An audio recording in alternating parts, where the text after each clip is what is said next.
Welcome to Flat Earth Debate, Uncut and After Show. I'm your host Nathan Oakley, and if you are new to this channel, or you've not done so already, then be sure to subscribe, hit the bell notification icon and join button to keep up to date with the Flat Earth Debate. If you would like to support the channel, there is a super chat that runs alongside each of these shows while they premiere, and there's also a coffee, Patreon, crypto and thanks button in the info box below the video. Speaking of patrons, I'm going to do a quick shout out to all of you who do support me on Patreon. So, a massive shout of thanks and appreciation to Smith Tools and Purchase, Level Plain Poem, Vitali Z, Colton James, BG, Survive the Spin, FE Patriot, Thomas van der Zander, Chris Wouters, Sea Level Cultist, Mitch Kennedy, Rod, The Name's Burley, Jason Hornsby, J Mel's 24, Unimento, Iron 26, Endless, Retro Bill, John Kays, Patrick Gunnels, Banter, Hairy Blade, Mobile Mac 777, Rob W, Del West Watson, Unbelievable Productions, Blue Ridge Ranger, Abraham Mohammed, Skeptic 936, Texas Mike, Chow Yun Cat, David Wayne Foster, and Dank. So another massive thank you to all of you for supporting me on Patreon. Links to Patreon, as I say, are below this video. With that, I'll hand across to whoever is in G+ and Discord, so you can enjoy their dulcet tones while I set up for today's live show. Closest I've ever come to that in real life is I was a scuba diver when I was young, got certified.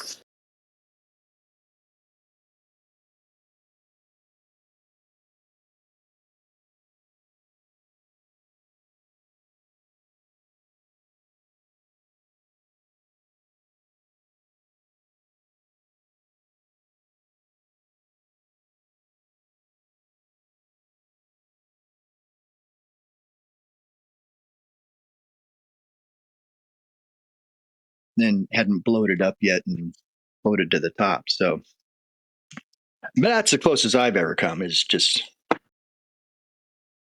finding out later that I could have found the body.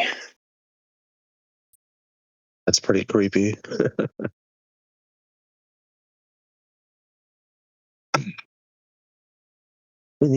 I've only ever been to one funeral, so I haven't seen. One time I was in the ER. I had to take my mother to the ER for something. It was right after her stroke, and I can't remember what. But an old man died in the waiting room. The expression death rattle. I never knew what that meant until I saw this old man do it, and I'm like, ooh, that'll stick with me. That was pretty upsetting. It's like he was gone, and then he kind of shook and rattled around, or you mean just you actually saw him die? Nah, he was in the wheelchair.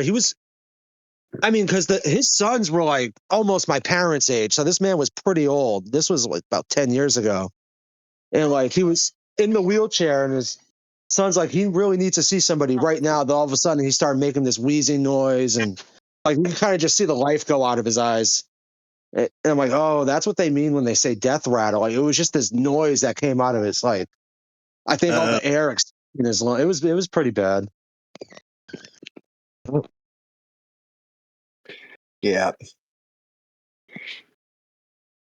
That's one thing about raising kids and having a family and just being on a farm is one of the things we learned, and I learned this from another guy, passed down. If you're going to have livestock, you're eventually going to have dead stock. And you better get used to it, and you better know what it's like. If not, you're going to have a rough go of life. You don't understand what life's about.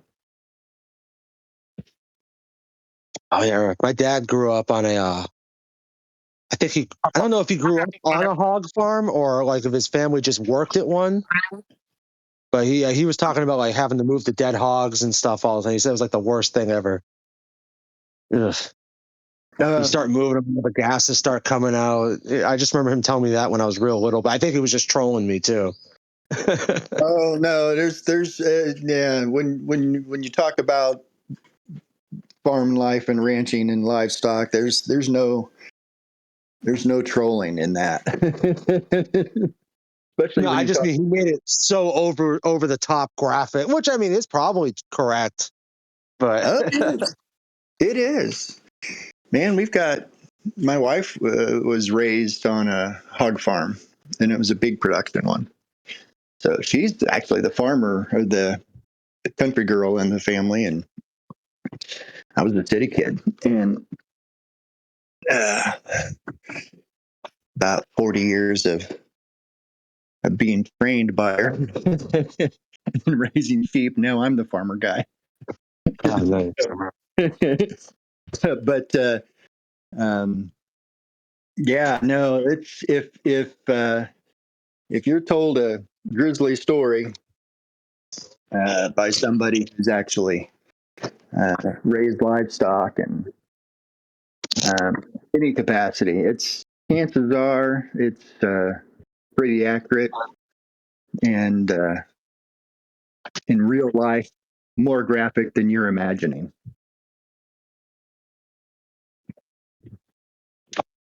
Oh yeah, for sure. Yeah, most Plus, I mean, if you got a couple hundred dead hogs and then one dies over the weekend and you don't realize it, what are all the other hogs going to do? They're going to start eating it, and you got to clean that up after. was that his story? Something to that effect. But he would also say, like, there'd be a dead one, he'd grab it by the legs, but the hog would be so heavy. Then when you start trying to move it, it would rip in half, and just everything would come like, just tell me that when I was like 6, and I'm like, Yeah, that's so gross. But at the same time, it was the coolest thing ever. you can't see me, but I'm nodding my head and just kind of going, yeah, okay, what's next? So, oh yeah, you could. It's not just hog, although hogs are repulsive, but um, oh yeah, there's just endless stories like that, and that's really that's why a lot of farmers are pretty much quiet and don't talk much, and you don't get a lot out of them unless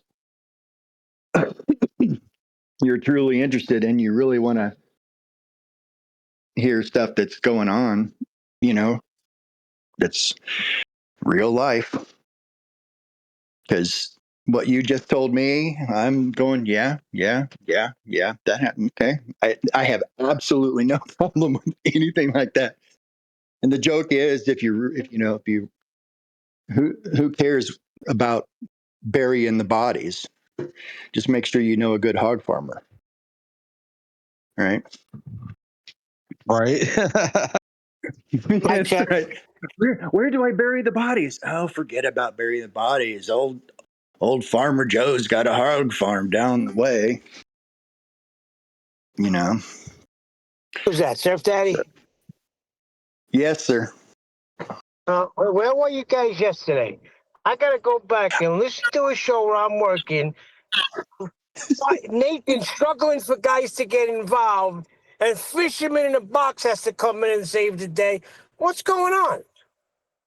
It was all a big plot to get Fisherman to finally speak up. The guy's been sitting in there for months and just lurking.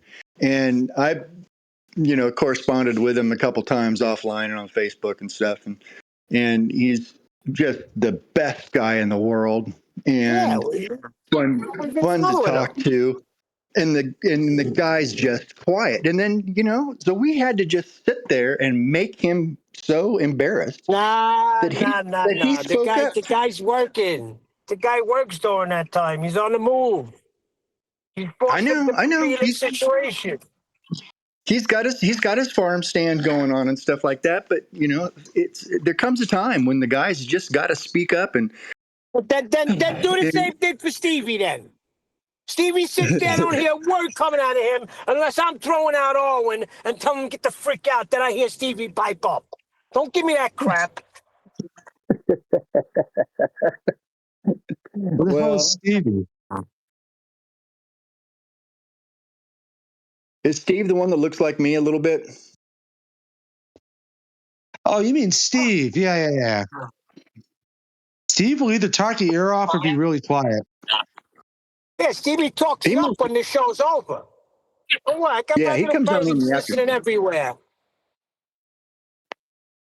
Yeah. Well, yesterday just happened to be a day when we had stuff going on. and that I couldn't talk. So Hey, let's listen to this. The guy I'm working with, he's hard of hearing, right? I got to scream to communicate with him, right? I got the show on very low in my pocket. And he's like, are you on the phone? I said, no, I'm not on the phone. I said, how can you hear that anyway? I'm screaming to communicate with you, and you hear a little sound coming out of my pocket. Yeah, well, it's very annoying. Can you shut it off, please? So, it's funny, man. People got selective hearing. I got to get headphones. That's what it is. it's very real. I can hear. Here's the deal: is I'm going to have to bail because we got a septic tank guy coming, and but there's an alarm that goes off in our basement when the septic tank needs attention, and this thing goes from either just a tiny little, barely audible, beep to loud alarm sound, and I can hear that in the Yeah, but basement. that's different.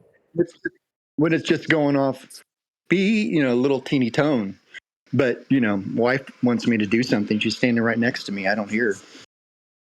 It's different. We're working. Yeah. It's freaking people feeling that you're taken from there. Like, I never heard this in my life. And I've worked since I'm freaking 13 years old. Everybody today's like a bunch of little faggots in plain English. Okay, you shut that up. That's bothering me. What's bothering you? The fact that he's got an English accent, or the fact that he's telling you straight up and down it's level, it's measured flat? Which one you think it What is? the fuck are you on about? Holy shit, dude. What are you talking about, Neil? You just went off on a weird tangent Surf that had Daddy, nothing to do with anything that was just said. you're causing feedback. Well, I think. What are you talking about? It's- We're talking about people having selective hearing, Batsy. I'm not going off on a tangent. He's talking about a different sound where you hear a high pitch. I'm talking about a guy telling me to shut my phone off because he hears it in my pocket, but he's hard of hearing, and I got to scream to communicate with him. What the hell are you talking about? It's right on top. I don't know. All I know is Sir F Daddy was talking about septic tank, and you started calling somebody a faggot. I had no idea where that was going. No, My Septic bad. tank. Why was no, he? All right. Why was he talking about septic tank, Fatsy? I'm starting to think because Eli's right. no, dude, I was just talking about the Hey, alarm in The the alarm alarm. that you are able to hear, right? I could hear a little teeny alarm, but I couldn't hear my Thank wife. you. Selective hearing, full circle. Exactly. Started with me claiming that the guy's hearing a little sound in my pocket, but I got to scream to freaking ask him for a tool. He's leaning his head in. I'm hard of hearing, but he's not hard of hearing my show. Probably he just doesn't That's the listen to whole you and freaking ignores you point. for the whole Pay day. attention, Vaxie. Sorry to interrupt. There's rules about Yeah. using that word that starts with F. Unless you're a homosexual, Neil, you're not allowed to use that word. Little faggy. You're not allowed to use that word. Not allowed to use that word. Neil, So I can't sing the What about- song by Dire Straits? No. That's correct. Money for nothing? You can't sing Money for Nothing. No, that's correct. Okay. Money for nothing? What if you're carrying a bundle of sticks? Dave Chappelle broke this down in a joke he did. So he's talking with his manager, and his manager says, "You're not allowed to use that F word." And he says, "Why not?" He says, "Because you're not homosexual, therefore you can't use the word faggot because you aren't one." He says, "Okay, but I use the word nigger in my routine constantly." He goes, "Yeah, that's all right." He says, "Why is that all right?" "Well, because you're..."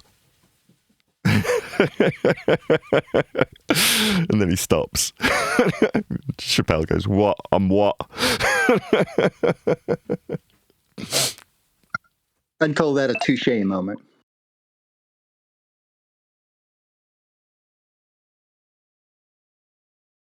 Anyhow, he's got selective hearing, and he probably doesn't like to talk to you, Neil. not a lot of people do. Wise ass. Maybe Vaxie. that's not true, but still. Every time I hear his voice, I just see Joe Pesci and my cousin Vinny, and it makes me smile and it makes me happy. Neil, You make me happy. Every time I hear Neil's voice, I think of that Chihuahua from the 90s Taco Bell commercials. Just a yappy little dog sitting on somebody's lap. Just Actually, every time I hear your voice, it sounds like I've been played and you're a liar. Oh, what? Do you have to do this? Really?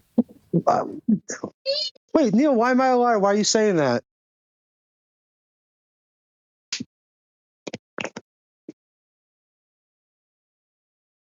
Hello, Neil, you just called me a liar. Why'd you call me a liar?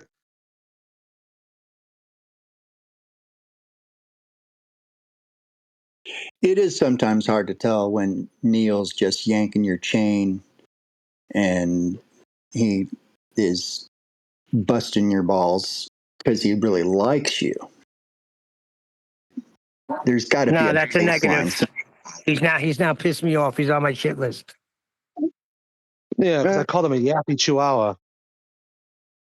Because he's probably 5'5" with a little wife beater and a pot belly yelling on Discord. Baxi, dude, what are you doing, man? Yeah, what are you both doing? Neil included. No need. No need.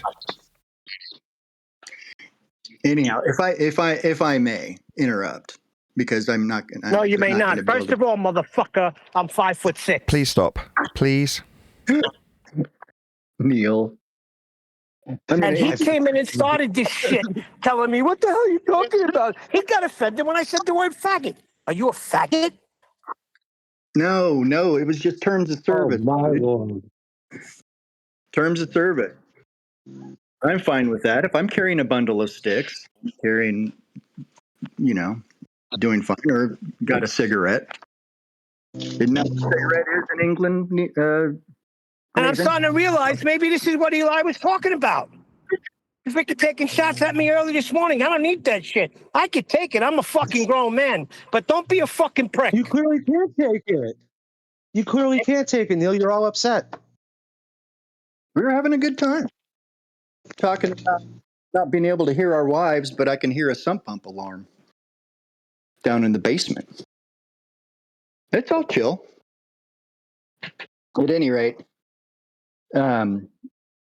what I couldn't chat about yesterday was I found it interesting, your comment about how that some of the anti-flat earthers are, like Simon Dan, or Professor Dave or whoever, that are measuring locally, and they're starting to brace against what they are seeing is going to be the release of the book and kind of a paradigm shift, maybe, when the book comes out. I think that idea is pretty valid and something to be thought about as the book is nearing to coming out. Excuse me. And because it's going to only be the big anti-FE people that are going to start doing this publicly. And I think we need to be kind of more aware of listening to them when they're doing their rants and stuff like that, to see where they're starting to get cracks in their arguments. And yeah, it's local. Yeah, it's local. But,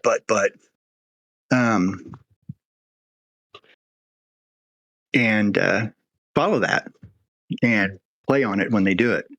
I think the worst thing you could have been doing, or the worst thing for Simon Dan, that you could have done, is to continue to just say, hey, you said we measure the earth flat locally. Boom. That's got to be killing them. Of course. There's no one sending out and sharing his videos. Of course, he's got to concede to local measurements of flatness in every respect for every bullproof he ever alleges to have, and there aren't any exceptions to that. All claim to be globe proofsies will require a flat earth be measured at some stage during the proofsy process that they enter into. Yeah, and what I'm seeing in debates on Facebook and stuff, I've got a few friends I'm talking with that are having their personal conversations with other people about the subject. They're still on gravity vectors and how the compasses work on a globe because of gravity, and airplanes down is towards the center of the earth.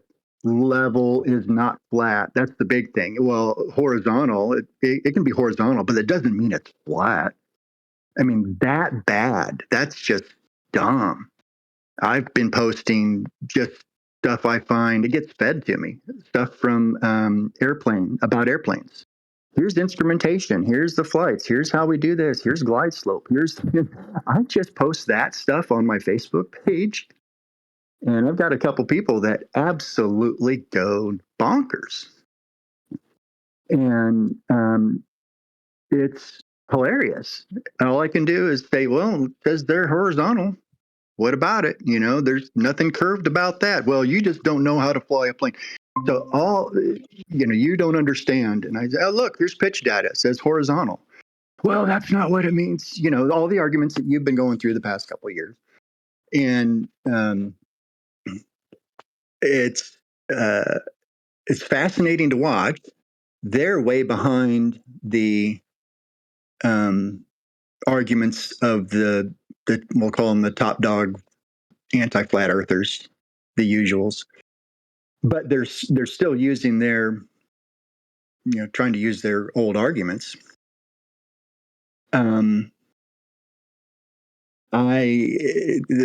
It's just going to be interesting when the book comes out, because the people that are arguing hard in my realm, in Facebook debates and stuff like that, are stuck just using the stuff from the top top anti-flat earthers of the stuff they did years ago. And now the top anti-flat earther guys are saying, it's measured local. And I take that and run with it. So it's causing a little bit of chaos out there, especially when people are making arguments that flat water is actually curved because it follows the gravity of the earth. So, Well, my thing is the thing. Oh, sorry, buddy. Well, I was just going to say, I think it would be interesting to focus on and find out where there's more cases of the measuring elevation angles,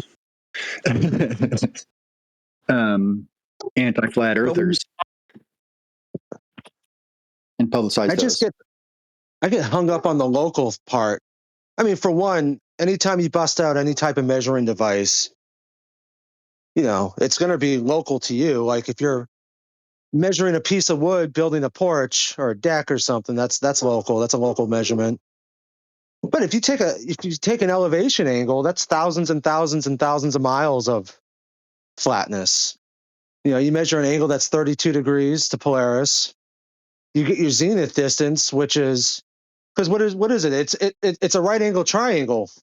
So it's a right angle with two acute angles. One's 32 degrees going up to the star, then you get the 90th from the location of the star to the GP, and then you got your other acute angle, which is 58 degrees. So 58 times 6 is 3,840 miles or whatever.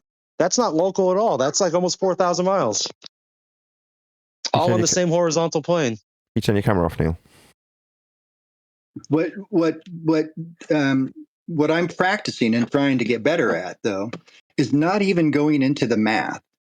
I can't even get to that point where trying to tell somebody that I can't even tell somebody to measure an elevation angle to Polaris from your freaking backyard, and that will be your latitude. wow, how did you do that with no, and I point out no math, no corrections, no curvature. You just do your elevation angle to Polaris, and that's your latitude. Isn't that amazing? Try it yourself. You can do it.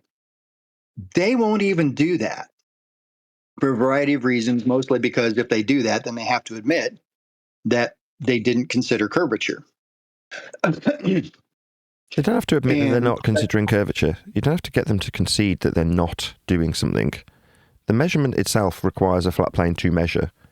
And you say altitude angle, just altitude, full stop, requires a flat plane of reference. It's perpendicular to the plane when you describe height or altitude. So an altitude angle, or elevation angle, is a step beyond what you need as a flat Earth prerequisite evidence and standard for how Earth gets measured in all examples. So when you're next dealing with a bull believer and they start talking through how Earth is measured, they will immediately start utilising flat Earth prerequisites and then justifying how it defies its own axiom. So you said earlier, well, horizontal bends. No, it doesn't. If you want to suggest that horizontal bends, you're defying the axiomatic principle of horizontal. All horizontals are parallel with the plane of the horizon. That's an axiom that we utilise when building things and levelling tools. Now, if they want to say, no, it isn't, okay, that's the hard place, isn't it? Oh, so you want to deny how this measurement works. Okay, so horizontals not level, straight, flat, a line. Okay, what about in your mathematics of Earth curve if you want to appeal to this defiance of an axiom? Is eye level parallel with surface level or not? Now, when they say no, well, then your maths fails. Because you require Earth be measured flat and that the axiomatic principles in the measurements hold true in all circumstances. Ergo, there are no exceptions. Earth can only be measured flat. And an apology for how flatness isn't really flat, because they believe it's a ball, is nonsense and axiom defying. Just point that out. No, you require it to be flat. If you say it's bending, it can't be parallel with eye level. And you require it to be so. Yeah, there's a guy that keeps harping on about the mathematics, and I keep trying to tell him, dude, you don't have numbers to plug into your formulas without taking a measurement. And that's where it starts to break down and their eyes glaze over. The funny thing is, Nathan, when you lay it out like you did, they say, all you got is axioms. That's all they have over there is axioms.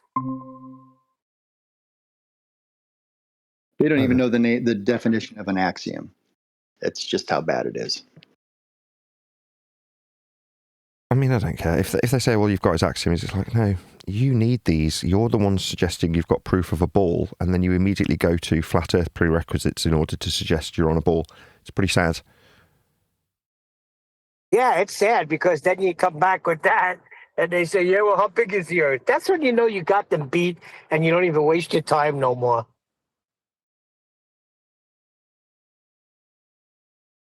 Again, you don't have to. How big is the Earth? Oh, you're agreeing with me that we're measuring Earth flat because you want to know how big it is, right? Yeah, it'll need to be flat to measure how big it is because distances are measured horizontally. But me, I don't have to prove anything in terms of how my Earth is measured or how my Earth is using axioms. I'm not doing that. I don't need to. All of the measurements already exist. They've already measured Earth flat. They use it to create a ball. So do I need to justify how the map works? No, that was the trick. Give the flat earthers a map. Now point out that their map's a ball-based map and ignore all measurements. And then if you get to a tricky situation where you have to use a flat earth, explain how it means the opposite of what you're axiomatically utilising. Oh, well, level means curved. No, it doesn't. But I'm not measuring Earth, you are. You're using this axiom to suggest we're on a ball. You're propping up your ball belief that you've been trained with. Now, I don't need to do any of those things. When people say, well, how do you measure Earth? I don't care. It's measured flat by everyone else, though. You're going to be using it flat pretty soon when you try and tell me I'm wrong and that we're on a ball. You'll be using a flat Earth at some point, and I'll just stop you when you do and say, okay, so you need to measure Earth flat to imply that you're on a ball then. I didn't need to measure anything, did I? You did it for me. And they always will. I'm a YouTuber, I'm not a cartographer. I had a guy tell me, yes, we use the equatorial plane, but then we just transfer the measurements to the surface. Okay. So in their Did you world, tell they them use that a the flat... equatorial plane is parallel to the surface, Neil? Sorry, Nathan. Ah, yeah, you're saying what I would have said. No, actually, I told him it's a globe. No need. Neil, what is the deal, man? See, I know when they say they transfer it to the surface that they're talking about a globe. And I just chuckle. Okay. So you transfer your flat Earth measurement onto your globe that you believe in. How lovely for you. Yeah. Just as long as you understand that you've measured Earth flat in order to believe you're on a ball, then we're all good, right? You can carry on believing you're on a ball after measuring Earth flat. That's fine by me. You're entitled to your belief. Go in peace and believe you're on a ball. I know we measure Earth flat, and so do you.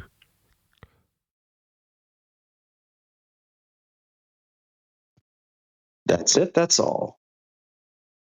The way the book breaks this all down is chapter and verse of each and every one of the globe Earth arguments interweaved with the flat Earth prerequisites that are needed to make those claims. So if it's gravity, you pointing out where Newtonian gravity is a downward vector parallel to a plane. It's not in, as is required on a ball surface, and the ball surface is derived from flat Earth measurements. So if you can take someone through the pre-existing notions and arguments of sphericity and point out how all roads lead to a flat Earth in all instances, then you, as a reader, are armed to take apart any globe evidence and point out how it requires a flat plane to utilise it. Then you don't need to measure Earth or adhere to any maps that are all flat, using horizontal distance measurements and flat scales.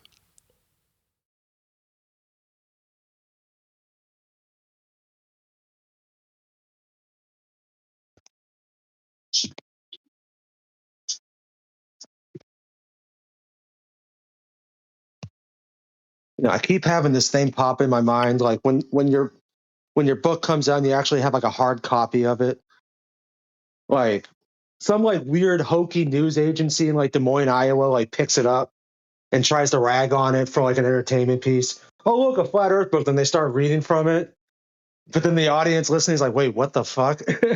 Sorry, what the heck? That'd be good. Morning from Crossroads of America. Dobre Oto. Excellent. Nice to actually have some participation right at the beginning of the show, unlike yesterday. I would have genuinely ended the show at about the 10-minute mark if nobody had actually started interacting with me. So I'm glad you have. Well, when people are hard of hearing, but they can hear the slight sound of the show, because we're in the world we're in, you got to shut it off. I see. There was a commenter that suggested that when we were covering the guy with the ponytail, I'd intentionally skipped past some evidence that he'd got about airports or something. And then his comment is like, I think you intentionally did it. You deliberately skipped past this really high standard of proofsy that I've been presenting in this show, and you just skipped past it. Deliberately. Now, I wrote out a reply and then immediately deleted it and thinking, no, that'll get hit by the YouTube algorithmic bots on my own comments. So I rewrote the comment saying, are you a coward? Why not join the show? Present your flat earth proofsy, because that's what it'll be. He'll utilise evidence that requires a flat plane of reference in order to suggest that this airport distance or something measurements are exempling a globe. You're like, no, they won't be. I didn't say this in the comment, but it'll be, 30 seconds, a minute before a standard that's claimed to prove a globe will utilise a flat earth prerequisite. They always do. Or ask them for the timestamp. Say, okay, what's the timestamp? We'll gladly go back and rip it to shreds. No, I'm not. Far from it. I don't want to go back and look at some more dusty video that we've already covered. when we've covered things like that and somebody comes along to my comments and says, why didn't you cover X, Y, Z? Like, why didn't you cover in response to me how Earth gets measured flat by way of parallel surface level and eye level in Earth curve maths, if you want to appeal to your own standards, or parallel flight level with sea level if you're measuring black box information of flight data, or pitch information, nose up with respect to horizontal? Why haven't you responded to any of the evidence we've laid down when you're telling me that I've intentionally brushed past something in a video we're responding to based on my disapproval of numpty flat earthers that I'm highly critical of, and then spun past them, constantly interrupting the host? Right, well, that's not me wanting to brush past your little globe proof, see? It's me getting irritated with a particular individual interrupting the host, or vice versa, I might add. But yeah, feel free. We've got a live link that is published daily so that you can come in. And initially, if this guy did join the show, I'd be like, everyone shut up. Let's listen to his full rendition of his claim to be globe proof before we start asking him to define terms like elevation.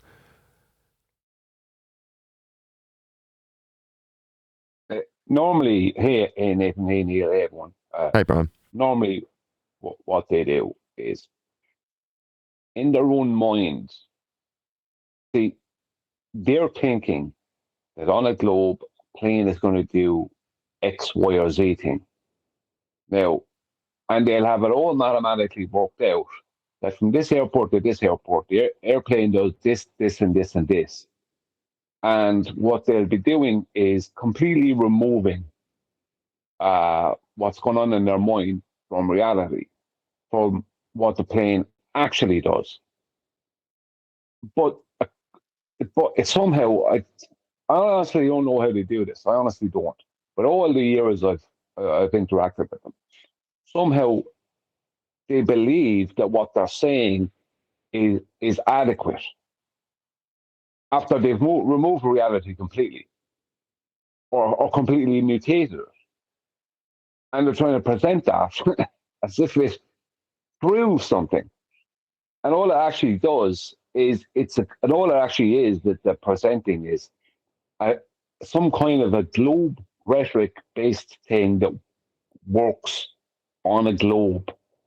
But that has nothing to do, but it has completely removed itself from reality. It's like, how can you present that? Like it comes back to them not understanding that everything they have to present is mainly either a complete hijack of flat Earth, or a complete circular reasoning situation where their claim is the proof for their claim. So the proof for their globe is their globe.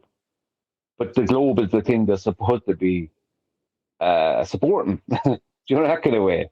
Yeah, So begging the question. Yeah.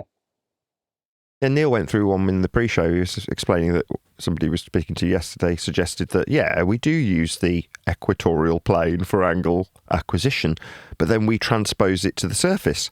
You're like, well, no, if you actually understood how, as a glober, you're intended to utilise a tangent plane and then transfer that flat surface level measurement inside the ball to use at the equatorial plane, that would be the accurate way round. But in this case, he's acknowledging to Neil that, yeah, we of course use the equatorial flat plane for elevation angle utilisation. It's not measurement when you're inside the ball anymore. Right, what's on screen now is a elevation angle measurement of the sun.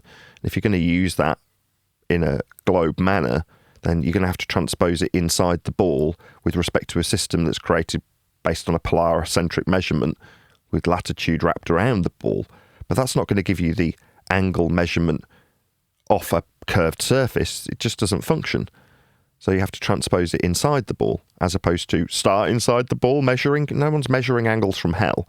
That's how they functionally operate after you've measured them on the surface of a ball created with flat earth measurements on a tangent plane that doesn't exist, with GPs out in space. I mean, it's a cluster screw of nonsense. But at least we can talk to our audience in terms of how it would function if you want to believe you're on a ball based on flat earth measurements, like angles, latitude, and the equatorial plane in this instance. that's a good example because that brings in both of the both of the things I mentioned. As they want to measure in their own minds an elevation above a tangent plane, that they're then going to move downward to sit on their equatorial plane. Now, that's two flat planes. Yep. Right? And from that, they will give you coordinates on the surface of a globe. But at no point was the surface of their globe referenced. You know what I mean? It's purely, of course, like, just to get it out of the way, you can't take an elevation off of a tangent plane, right? Because it's not you're not taking an elevation off of the surface of Earth, or you're not taking an elevation, right, off of an elevation that's parallel to mean sea level, right, or parallel to the surface. So you can't do that. But that's perfect because they have it in their minds because they don't look past what they're doing. So it's like that vacuum thing again. Something is happening in a vacuum in their mind. Then they're moving that to a second vacuum that's happening at the center of their globe. And then they're coming up with a point of coordinates on the surface of their globe. And those coordinates there's another problem. The coordinates will be latitude and longitude. That's 2 dimensions on the surface of what is, right, what is going to be a 3-dimensional situation. But they present that to you. Now, there you go. You can't argue with that kind of thing. It's like, you haven't presented anything. You know what I mean? You've only presented flat planes and an inference of globe mathematics. And your starting point was to measure an elevation above something that would be technically off out in heliocentric outer space or up in the sky. You know, that's not parallel to anything, you know, other than your equatorial plane. That's the only thing that's parallel to you. So they're kind of turning their equatorial plane into, they're trying to turn mean sea level into an equatorial plane on a regular basis. You know, and it all comes, let's be honest, where did this all come from? It all comes from them mathematically curving the sky. The sky is not curved, but they mathematically curve the sky in the first instance to try and create a mathematical sphere that we're claiming to live on that no one measures, you know what I mean, the surface of. Almost. As opposed to one, you just got one road wrong. So when they curve the sky, what Brian's describing is what's on screen now. So you've got your position being HO in this diagram, and then a flat ground and flat sky. And you're measuring your angle between that flat sky, either in the distance or at your zenith. Now, if it's in the distance, then it's at, let's say, 1 degree. But you're still measuring the sky parallel to the ground at 1 degree from your vantage point. Now, if the star is directly above your head, 90 degrees, aka a zenith, then that forms a curve between the 90-degree position of the star above your head and the 1-degree position of the star on the horizon.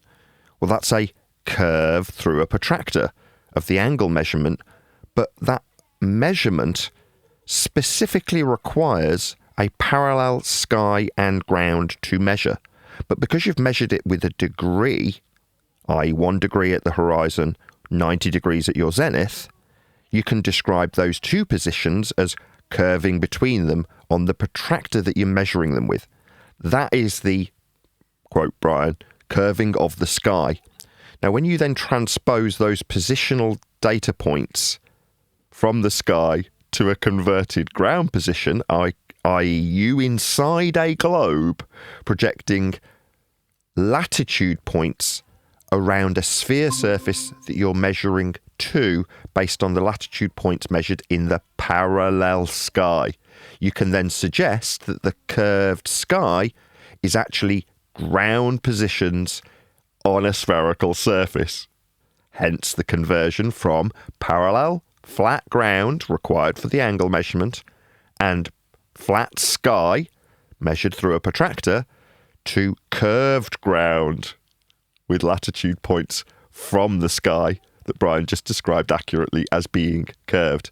So other than him saying on the surface, at the point you're measuring, no, you'd be, as Neil's discussion in the pre-show was alluded to, the measurement, if you're going to suggest is directly translatable to the ground, would be from hell on the equatorial plane. Now, in reality, that makes no sense. You can't measure from the ground inside hell, so you have to already have in existence that system that I just described to then plonk a flat plane tangential to it, and then after you've measured a flat surface level with an angle to the stars, transpose it back inside the globe that you've created by bending the sky and calling it the ground with latitude points curving around your position from the equatorial plane. Complicated, but in reality, unnecessary for us as flat earthers. Now, it's nice to know this. All of this sort of information is covered extensively in the book that's going to be coming out shortly called Welcome to Flat Earth by Nathan Oakley. But that book will give you the long-winded version of how sphericity has been inferred by way of flat Earth, prerequisite, parallel sky and ground measurement. Once you understand that the measurement itself is from a flat plane, that's all you really need. Once you've brushed past the chapter and get to the bit where, well, we're measuring Earth flat then, that's the only bit that you need to take away. Because that's what we actually measure. And so will your opponent. Well, the thing is that, right, the use of the word in, what they're actually doing, you see, is when they take a measurement between those 2 points in the sky, and they then pre-assume that that is a curve, right, that the sky is curved. As soon as they pre-assume the sky is curved, at that point, they are pre-assuming that they're not standing on the surface. They're standing at the equatorial plane at the center of a globe. But they're still standing on the surface of Earth. And this is the bizarre thing about it. The very measurements they make on the surface, they must move to their equatorial plane for to give themselves points of coordinates on the surface of their globe, which is created by them moving to the center. Like the globe is only created because they mathematically move themselves to the center of it. So they have two mathematical domes around them.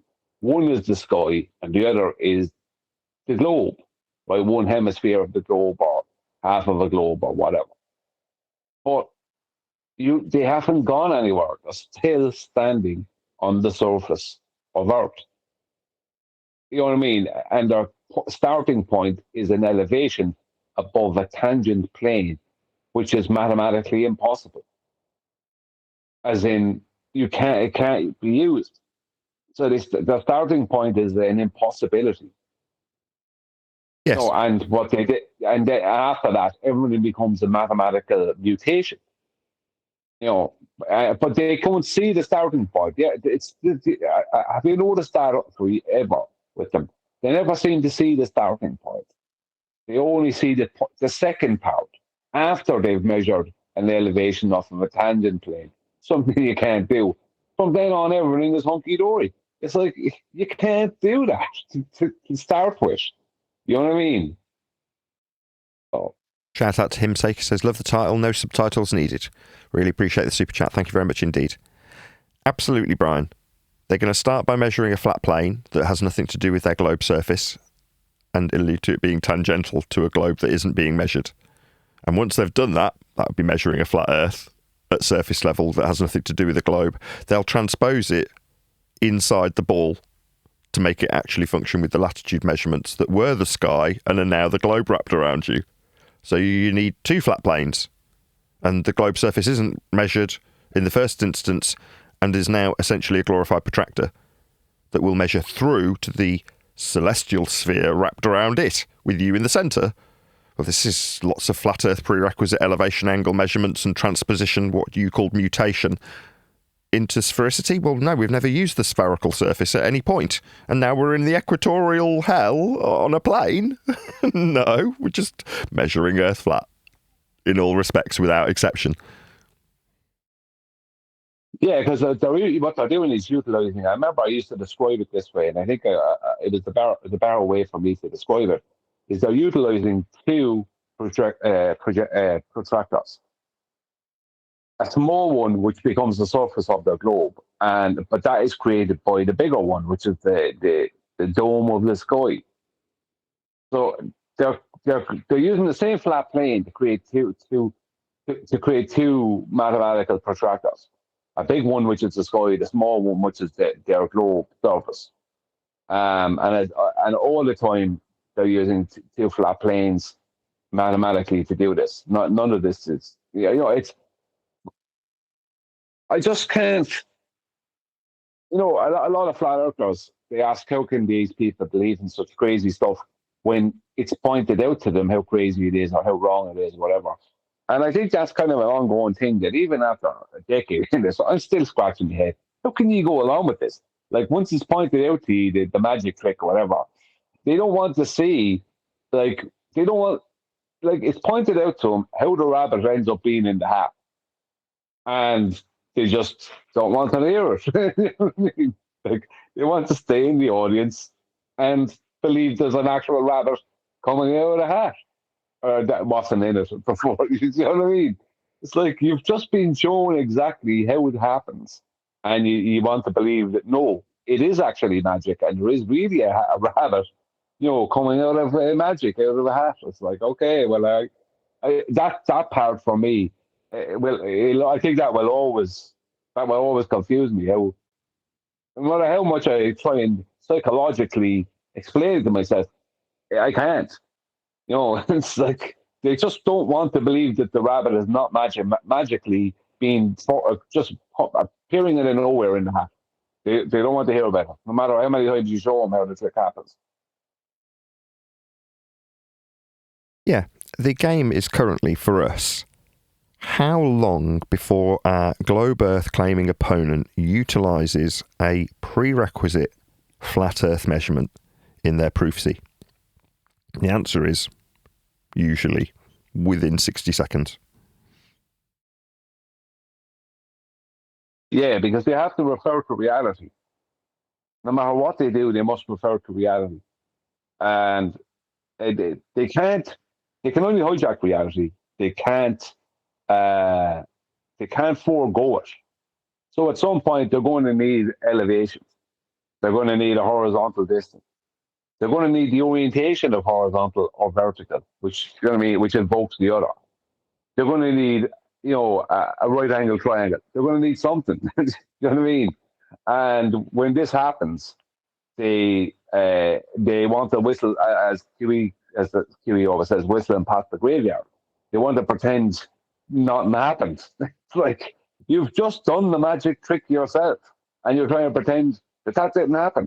It's like, you've just done the thing. You know what I mean? You've just done the thing that disproves your whole position. You have to. It's what's that fallacy we're talking about last night again? That one Bev often uses or refers to, fallacy of. I can't remember it. Can't remember it now either. But yeah, it's you. They're using something they happen to utilize the very thing that completely debunks the whole position that they're trying to debunk.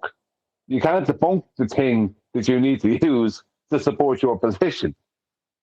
Or your position afterwards. It doesn't work. Yeah, exactly. Or to put it another way, as we use in our response, you'll need a flat Earth for that. Yeah, that's it. And they will. I've actually got a video that I want to cover. I just can't find it in my list of history. Hopefully we can talk amongst ourselves for a few minutes while I try and dig out this video that we're going to cover. It's about George Orwell and a TikToker that's been re-uploaded by a videographer that I typically watch because he covers subwoofers. But he's obviously, like most people, got a mild interest in political issues. And the videographer he's covering is pointing out how George Orwell is like a government-approved detractor. So in the same way as hundreds of years ago, you'd have people like Shakespeare expressing their disdain for government in a very subtle manner through performance pieces, art, theatre, and they would only become prevalent and watched, listened to, if they meet the standard that the government approves of. And in the case of George Orwell, the example that's being made is how his vision of things like Big Brother, or even in Brave New World, you've got the sort of Hitler-esque character in it, or not Hitler, it's Stalin, isn't it? Stalin-esque character in it, but you're not having it explicitly pointed out. It's all done in a very abstract manner, as opposed to directly referencing that which you can recognise as something that would depress you. So in the case of Big Brother, there's this abstract idea of a guy watching from you a big TV screen, while all around you you've got CCTV being ushered in under your nose without any objection.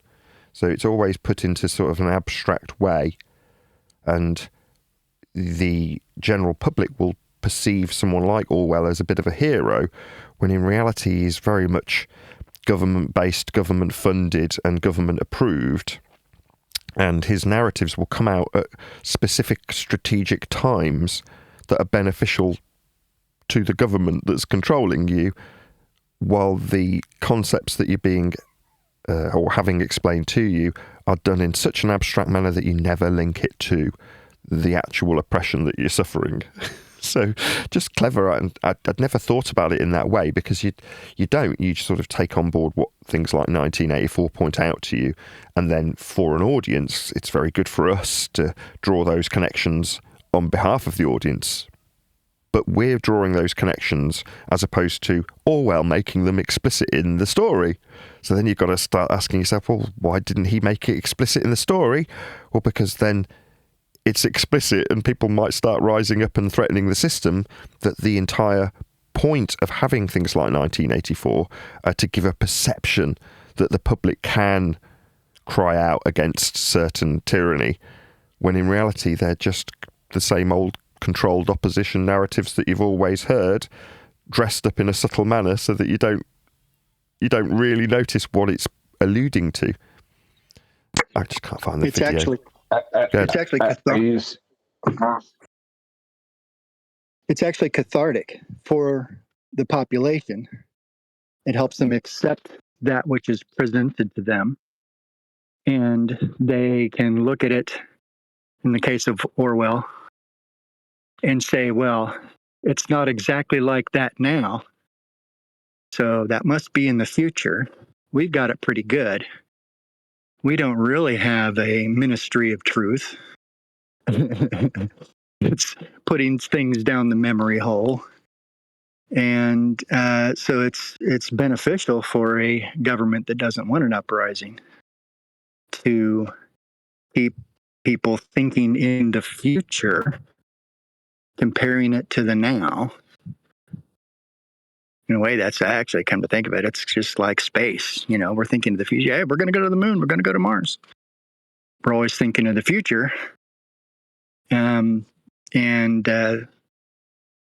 that's not reachable yet. And so we don't mind the fact that it's never going to be reachable and never has been.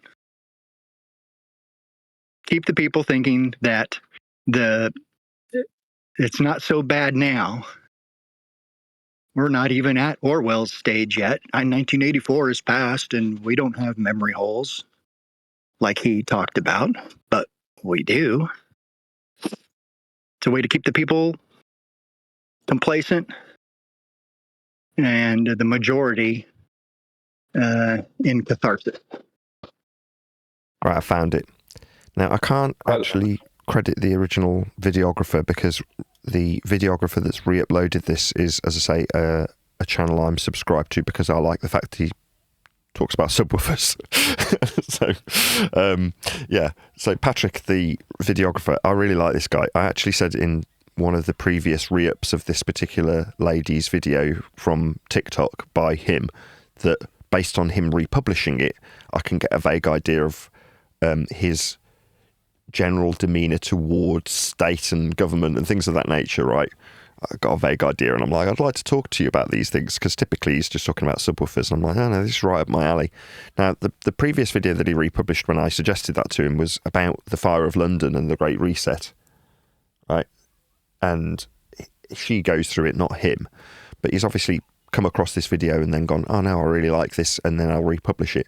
So unfortunately, I can't actually pass on the original videographer, but I will share Patrick's re-up from Robot Underground. Now, he's pretty foul-mouthed and lewd and crude like me in many respects, so he's not going to be for everyone, but it would be nice if you did actually pass him on some love and go and subscribe to him. If you're in the slightest bit interested in audio, he's exemplary in terms of his audio understanding, and he's self-taught, he knows what he's talking about, and sort of debunks a lot of myths that people will go along with that entice them to spend more money than they may necessarily need to. And I like the fact that he does that. He's pointing out that you don't need to spend a great deal of money on audio equipment. But obviously this isn't related to audio in this instance. This is something completely different. But I would like to find out, if somebody can, while this is playing out, find out who the original videographer is, so I can credit her as opposed to Patrick. And the channel that Patrick runs is Robot Underground. As I say, it's mostly subwoofers, so if that's not your thing, obviously I understand that's what he does for a living, and that's what he's going to be talking about most of the time, audio in general. Not just car audio, but that's predominantly what he does. So there we go. We will cover this, but because it's not his video, I don't want her to take the hump with me and, you know, potentially strike my video. So we will pause this frequently as we go through to make that's interesting comments, just so it doesn't necessarily get a strike. I don't know who she is. I don't know what her temperament's like. Having a flat earther cover your video might not be up her street. But it would be nice to credit her and send some love her way on TikTok if we can find out who the hell she is. But in the meantime, we're going to go through this. Go ahead. I want to say, just before we get started on the video, the Ministry for Truth, that is in full effect at present time. Like that, what was said there earlier about it was exactly where I was going. Is that they create a now that you don't realize is when the thing is happening. You think it's coming in the future. It's happening right now. For instance, Israel is buying up legacy and social media platforms to be their own ministry for truth. Do you know what I mean? It's pure propaganda and PR, and it's just like that's what the Ministry for Truth is. No, this is the truth. This is the truth. Whatever anything. No, this is the truth. You know what I mean? And it's like that's what it is, and it's going to be pure PR, regardless of who does it. Doesn't matter if it's Israel or anyone else. Anyone who's doing that, they are part of, or they're their own Ministry for Truth. And that is exactly what's happening at present. Right. People are of the opinion it's coming down the road. But it's here already, you know what I mean? We're in it, kind of thing. Yeah, exactly. Well, in this particular video, she points out that Brave New World was obviously written and then churned out as a movie at the expense of the government. They paid for it. Now you go, really? And then you think, when did I see Brave New World? Oh, yeah. It was right at the end of my primary school education. So I was privately educated in secondary education, but when I was in primary school education, it was just your average Church of England school. And one of the last things they did before we moved on to secondary education was play us Brave New World. So we sat through it in the assembly hall as a class. And I remember thinking, oh, this is quite cute, for about 3 minutes. And then afterwards you're like, why were we played that? Why? That makes no sense that we'd be played it. Well, it makes perfect sense. And hopefully this video will allude to that. Please interrupt, because as I say, I don't want to get copyright strikes. Okay, so Robot Underground's re-up of this particular lady whose name I don't know. Problem. People notice when they're being crushed. You can rule by fear alone, but it usually breeds revolt. The British Empire figured out soft power. It allowed some critics to speak out loudly, even furiously, but only in ways that never threatened the foundation. This is called the licensed critic. This is the main theme that she's going through about Orwell. Orwell is, in this regard, the licensed critic, in case you hadn't figured that out already. Their role is to absorb public anger and turn it into novels and plays. Culture that feels organic and radical, but it never dismantles the machine. So her most critical point is made right at the headline, and as it should be so, it's not been buried. Did you all pick up on that, or do I need to play it again? You all with us so far? She's just talking about the Alex Joneses of our world today. That type of Don't person. convolute. No, don't do that. Don't dilute what she's doing. So she's specifically talking about Orwell, and I don't want it to be compared. Just so I want it to stay clean. I don't want it made in terms of comparative, authorised governors of the same nonsense waffle. I want it to be specific to what she highlights, if you don't mind. I don't know what to do then. Okay, fine. Whatever. Do whatever. You've become the military for truth. She just gave the perfect elevator pitch in 30 seconds. She did. Set up premise for her thing. The elevator pitch is done, and you could stop it right there and ponder that for the rest of the afternoon. Precisely. But now she expands on it. Thank you for summarising that so well. Yes, excellent elevator pitch. The first 30 seconds summarised her point, her position, the overall overarching point that's going to be made in the future of this video. Excellent job. I think she's great. I would love to know who she is. The payoff for the state is twofold. Britain looks like the land of the free. They can say, look, even our harshest critics get celebrated. The second advantage is that people learn to recognise injustice only in soft, abstract, safe ways. You feel validated and heard that somebody is saying what you think, but they will never organise against the real levers of power. Everybody will agree. I'm sure there's plenty of people here who feel like they can relate to Orwell, especially with 1984, and then absorb it like it's your own. Like your expression is his expression. This is great. This tactic is centuries old. You can see it in the way Charles Dickens writes about poverty, but never capitalism. Or how Rupert Kipling criticised the empire's burden while glorifying its civilising mission. By the 20th century, the licensed critic was systemised. The core imperial structure of the British Empire was its wartime propaganda units, the Information Research Department, and the BBC. This is George Orwell. Real name, Eric Arthur Blair. Does anybody know that? That is a BBC microphone. Sorry, go ahead. I just saying I do remember hearing that George, his real name before, but I couldn't remember. He was a licensed critic. He is sold to us as the man who spoke truth to power. Eric Blair was not born poor, and he did not discover power by accident. His father worked in the opium department of the Indian Civil Service in Bengal. His father managed Britain's narcotics monopoly and oversaw a genocide. Anybody know that about Orwell? Bet you didn't. Yes, I did. You did? Because I'm from India. Yep. Fair enough, Arthur. He was born in Bihar, Motihari, Bihar in India, and he spent time in Mumbai during his childhood before shifting to the UK. But did you know that his father was responsible for the narcotics trade that was currently going on during his time? Did you know that? His father was an administrative officer in the British government. I was aware of that. And Mumbai is the place where narcotics department, including every other important department, is located. So he was there. That means his father is administrative job. Oh, well, fair enough. Bravo you. I didn't know that. It is the revenue that funded the opium wars that paid for his education. Richard Blair administered warehouses in Motihari, Bengal. There you go. Spot on, Arthur. Yep, that's what I said. Yeah.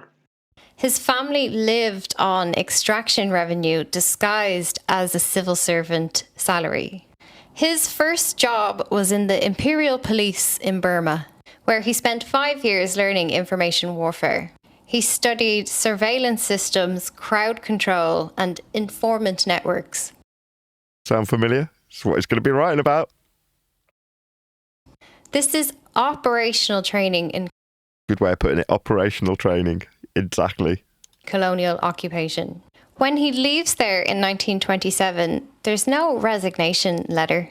There's no paper trail to verify the story of his moral objections.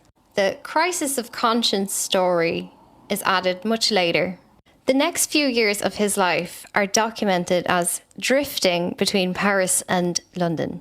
He writes his book Down and Out, but fails to mention that his entire time adrift, he maintains his familial safety nets.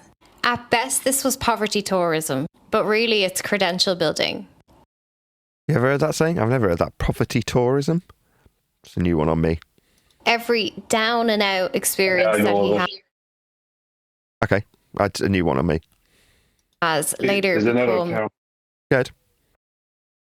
There's another term I've heard in the US. It's like a ghetto tourism, where people try to familiarize themselves with the ghettos, but they always have a safety net, a house to go back to in the hills. That's not the ghetto, kind of thing.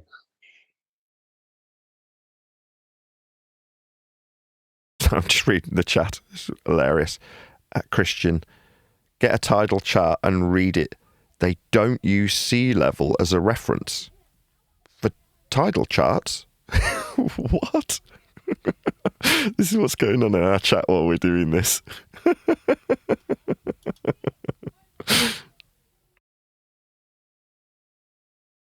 Marketable, publishable material. And by 1941, he moves into the BBC. The BBC Eastern Service was the Ministry of Information's Cultural Warfare Division. What, otherwise known as the Ministry of Truth. It's programming that was aimed at colonised populations during the war. His job is to keep India loyal through cultural broadcasts. Each stage of his life embeds him deeper into the empire's machinery. From opium revenue to colonial policing to wartime propaganda. So far, so good, right? I just want to get a general round robin of people's opinions so far in terms of what I'm presenting here. Am I on the money? Is everybody enjoying this? Are you all widening your eyes slightly to Orwell or not? Don't all go at once. Well, I didn't read. I'll be honest with you, I'm enjoying it, but I didn't need it. You didn't need this. What I mean is that I didn't hold Orwell up as a hero, and it doesn't matter to me if he was paid opposition or if he came from a wealthy background. All that matters is that whatever he said, whether it had truth to it or not. And if you know what I mean. But I don't know how to explain it. I'm enjoying it, but I'm not. Yeah, I liked He was it. very good at what I he just did. realized how I perpetually get. Go ahead, Vaxxy. Sorry, bro. No, I'm just dumb. I perpetually get Orson Welles and George Orwell mixed up. I just realized that just now. Orson Welles is Citizen Kane. George Orwell's 1984 and Brave New World. Right. Yeah, so that's just me. But no, it's fun. I'm enjoying it. This is not a rebel's journey. This is institutional grooming. By 1945, Animal Farm is published. He had written it between 1943 and 1944, but publishers held off because Russia was helping them fight Germany.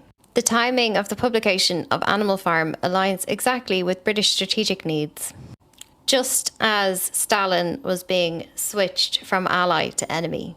The Information Research Department. I'm, by the way, confusing Brave New World with Animal Farm.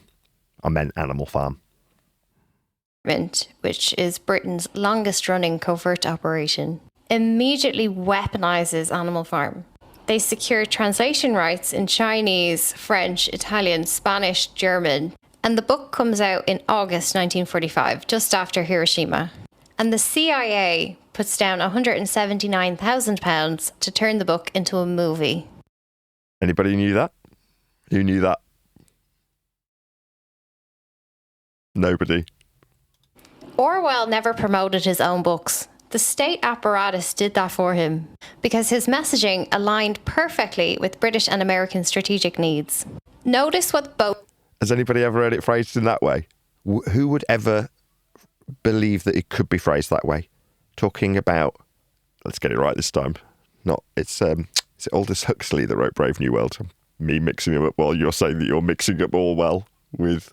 I thought so. Anyway. I thought you had that mixed up. In any event, who would have ever suggested that the release and publication of things like 1984 would align with government needs? Who would have ever phrased it that way?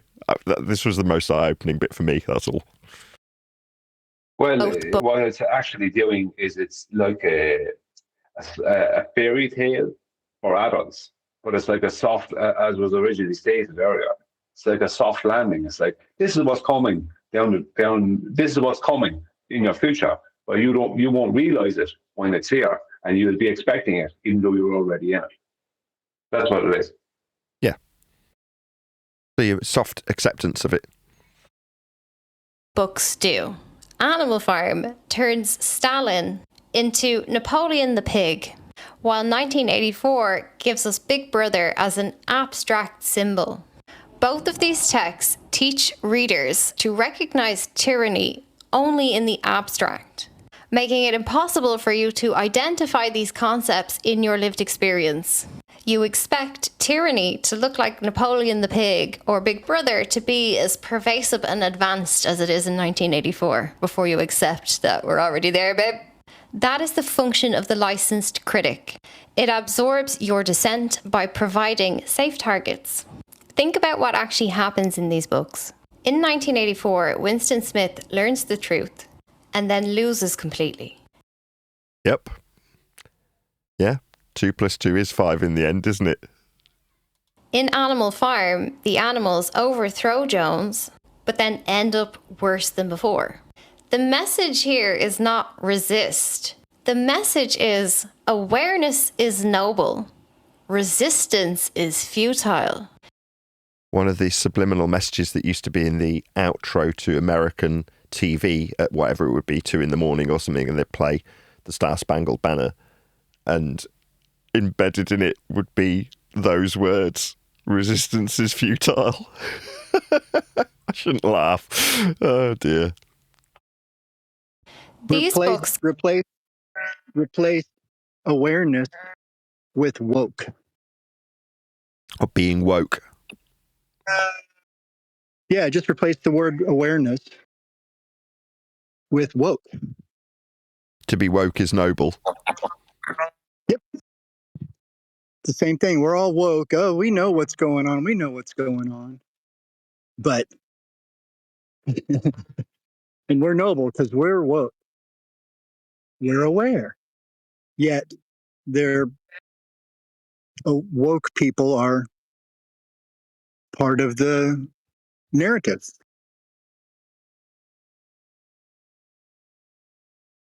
Shout out to Unitox Femu, who says the important thing is what we do now in 1985.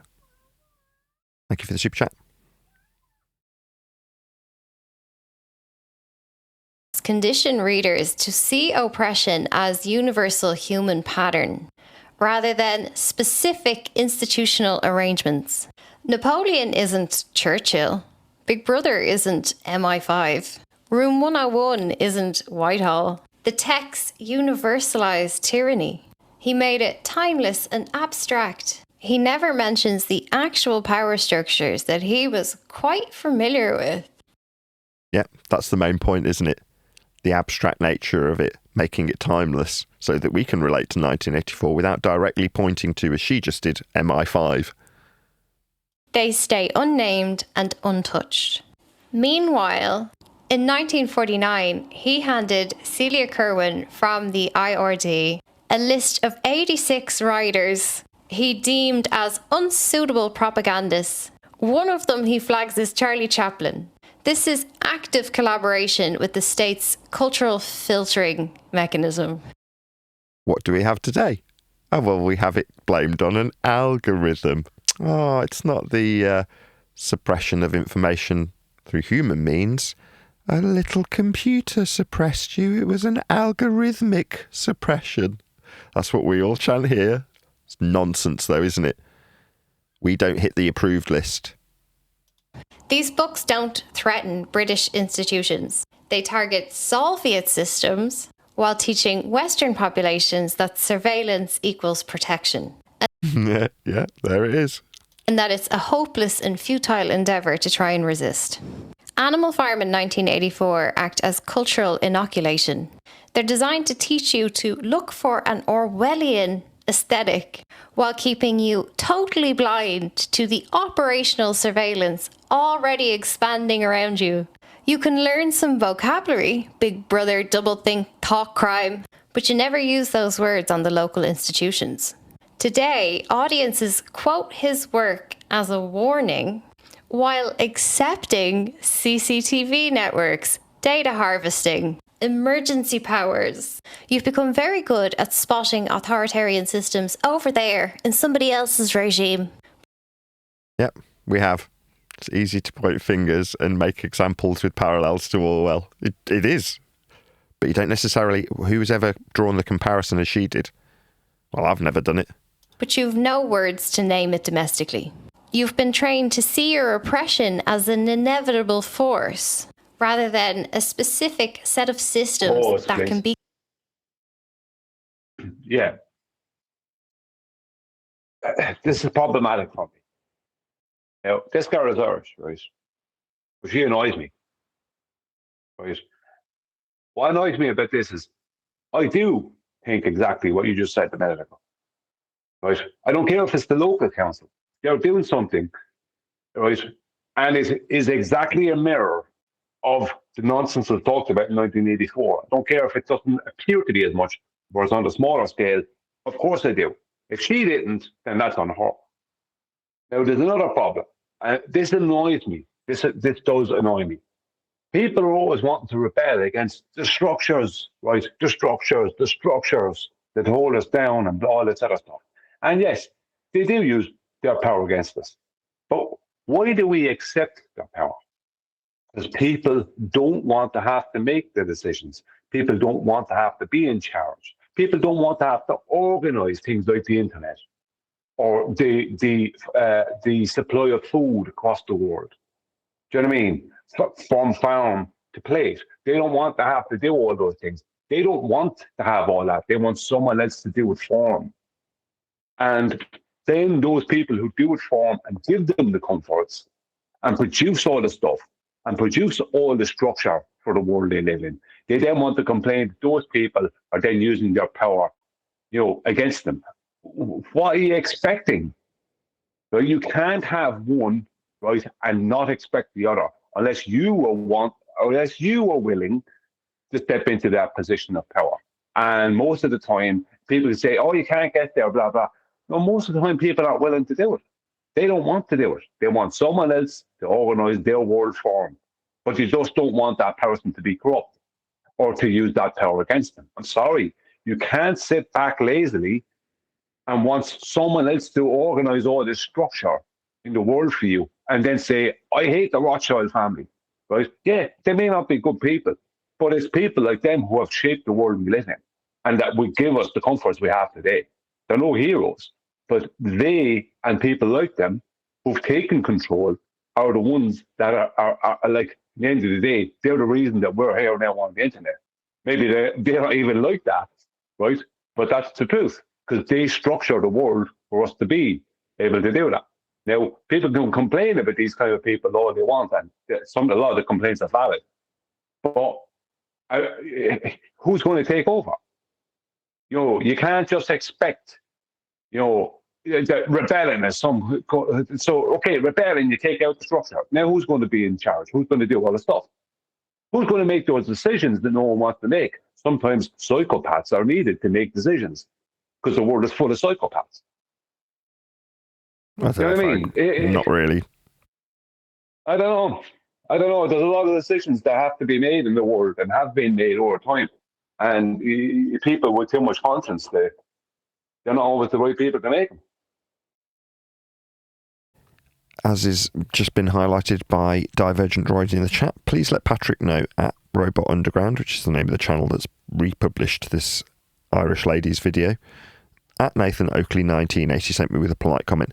Now, I'd really like to chat with Patrick at some point. Hopefully we can get his attention, just because I like audio, and having a crossover with somebody who's also into audio and has a political bias in this regard is something I'd definitely enjoy chatting with him personally about. So let him know at Nathan Oakley 1980 sent me with a polite comment that doesn't immediately get removed by the YouTube algorithmic bots.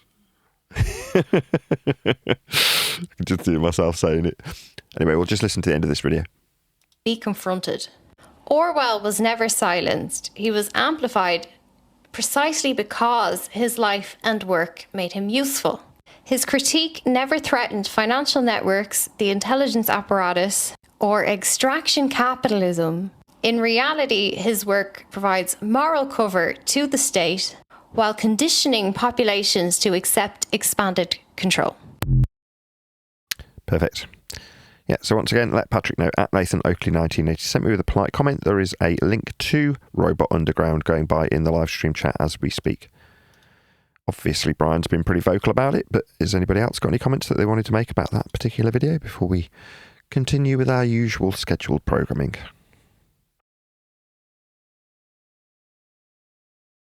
I have more to say about it. Yeah, you go ahead. If you could just give me a J on that last statement you made, please. Precisely because his life and work made him useful. His critique never threatened financial networks, the intelligence apparatus, or extraction capitalism. In reality, his work provides moral cover to the state while conditioning populations to accept expanded control. Yeah, what I hear there is, from this lady, is we've got a problem now. We've got a problem now. This thing is a problem, right?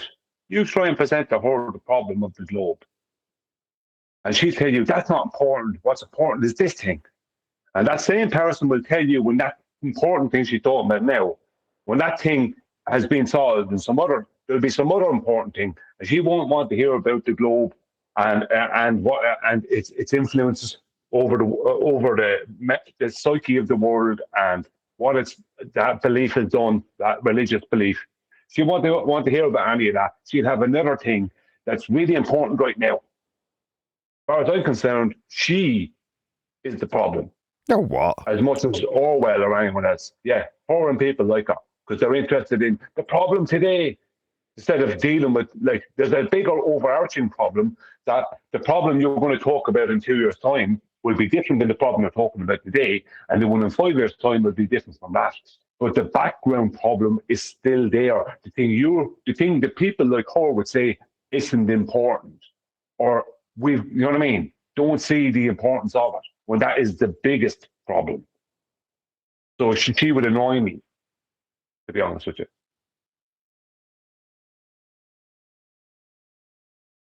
Okay, fair enough. Point is, these people never cut the head off the snake. They want to talk about the problem there and then, or talk about the problem the problem that happened in the past but wasn't addressed. Why they're not addressing the problem today? Human Being from the chat says, I heard God tried to rapture us, but the dome blocked his efforts. Sad times. Well, thank you for your comment, Human Being. Any other comments on Orwell or anything that we've just covered? Yeah, I remember I remember Mark Sargent saying several times, he said it, but I remember him saying that George Orwell supposedly would go outside where he lived and ask people on the street, what is the world? And they'd say it's a globe or a sphere. And he'd ask them, how do you know that? Now, I don't know if that really happened, but if it did really happen, that's an interesting question to be asking people, especially back in the 50s or wherever it was. So it was an interesting question, or whatever year it was. He was doing. I thought it was whatever. Yeah. But the point is, it's an interesting question to be asking people, right? But if it wasn't for Mark's origin, if he actually said that, I never would have heard it. Yet that is the most important question he would have ever asked. I don't care about all the other MI5 CIA stuff. Don't care. That's all nothing to me, right? That's all people just being duped, right? What about this question, the real dupe? The thing that matters, the head of the snake. No, ignore that. Let's all ignore the head of the snake. Let's pretend that doesn't exist. I just can't stand it. That's starting to annoy me now. That's beautifully. No, fair enough. I mean, annoyed. Yeah, I got it. The whole life is dealing with people who don't deal with the head of the snake. You're assuming that she would decry your efforts if you were to suggest that the bull, earth, lie, and religion was the head of the snake in this instance. And in terms of if she was in front of me now, how I would approach her, it wouldn't necessarily be head on with the globe being a religion. I'd enter into the discussion in a more soft manner with a QE-esque question about outer space, the sky vacuum, and gas pressure without containment. That was where I was actually heading with human beings coming about the dome. So when someone like this has a automatic in your mind, Brian, get out, because it's not the most important thing, I would suggest that if you were to angle your approach with respect to the outer space sky vacuum that isn't real, you might get a different reaction. Yeah, yes and no. My issue with people like this girl is they're being intellectual, but for no good reason. They'd be better off just being a dumbass. Because what's the point of your intellectualism if it doesn't change anything? Bit harsh, isn't it? If you're intellectual, I don't care. Things don't. Let me put it this way: people want to talk. It's a good example. She's the type of person who wants to talk about AI, right, and the dangers of AI and all the rest of it. People want to talk about the AI and the dangers of AI, and they'll talk about, well, what started the AI? How come the AI does that? How come the AI makes this decision or that decision? And it's like, it comes back to the people who programmed the AI to begin with, right? And while all this is happening, they're all putting AI as much AI as possible onto the smartphone. Like, what are you even talking about if you're just going to just blanket accept it? Why even what good is your intellectualism? What's the purpose of it? Because what's the purpose of the use of your intellect? It's Orwellian. Just shut up. In and of itself, isn't it? AI, artificial what now? Artificial intelligence. The thing lies, like consistently lies. So it's replacing what you could adhere to in your own way with primary source research and a bit of skepticism, and instead handing it off to a program that isn't intelligent in any way, shape or form, and will literally lie through its back teeth to you. But people are sold it like it's going to make them more efficient. I'm sure I mentioned this previously, but the Scientology court debacle exemplifies this perfectly. So you've got a case where Danny Masterson is convicted, and during the process of his conviction, the witnesses are harassed horrendously. So they then subsequently sue Scientology as ex-Scientologists, and their anti-SLAPP attempt to defy this case is rejected by the courts, so it's on. And they file their responses using AI. And the net result is AI literally makes up case law that doesn't exist and cites,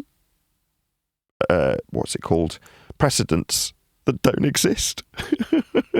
So then they have to very embarrassingly retract all of their arguments based on their use of artificial what now? Intelligence?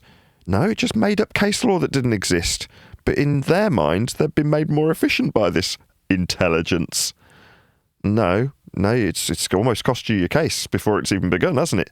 But what, you want to perceive it as intelligence and streamlining and making you more efficient? No. No, that's the lie. People hand off their intelligence. Yeah, sorry. Good. I was only I've heard about it already, but I was reminded there last night about AI openly lying, right, and being deceptive and making up stories to hide the deception it had perpetrated. And then when it was caught doing it and shown to have done it, it pretended it wasn't doing it anymore while it thought it was being watched. Right? It's like, it's not AI. It's the people programming AI are all dodgy. Human beings are the dodgy one, not AI. The problem is not algorithm. The problem is the people who are programming the algorithm and in charge of the algorithm. Absolutely not correct. Algorithm.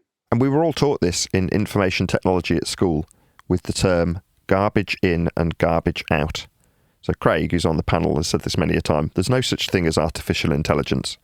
And what we call artificial intelligence is no different than we've ever had prior, which is programs created by men and all of their flaws. Garbage in, garbage out. Well, the problem is the word intelligence. Yep. It's how people view that word and what it means. And they're being sold a version of what intelligence is, when that is classic Ministry of Truth, right? Right. This is intelligence. People are being sold, right? They have been sold, and I know this from dealing with people my whole life, that the smart thing to do is the dishonest thing to do. People, they've never stopped trying to swindle each other.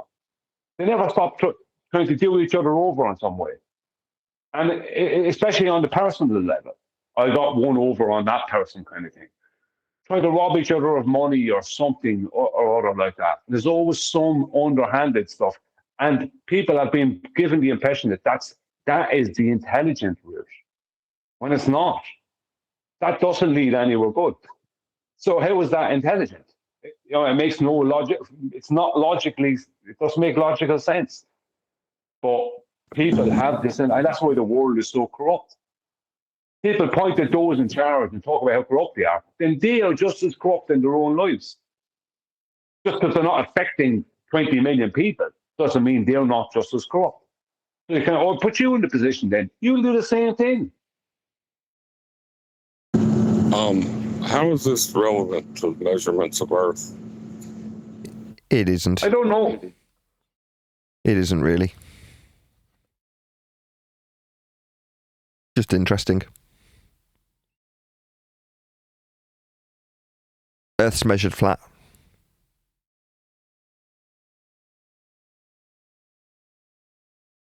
Speaking of which, anybody from Discord want to argue the toss in that regard? Feel free. Now's your chance.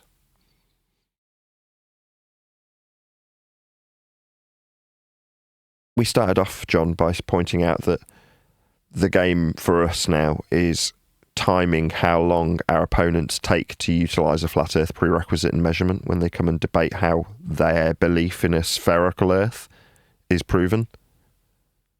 I would suggest that within 60 seconds, each and every one of them will utilise something that requires a flat plane.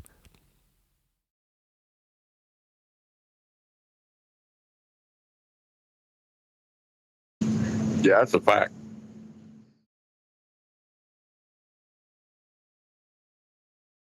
Remember, Nathan, I was speaking earlier about the world sometimes needs psychopaths.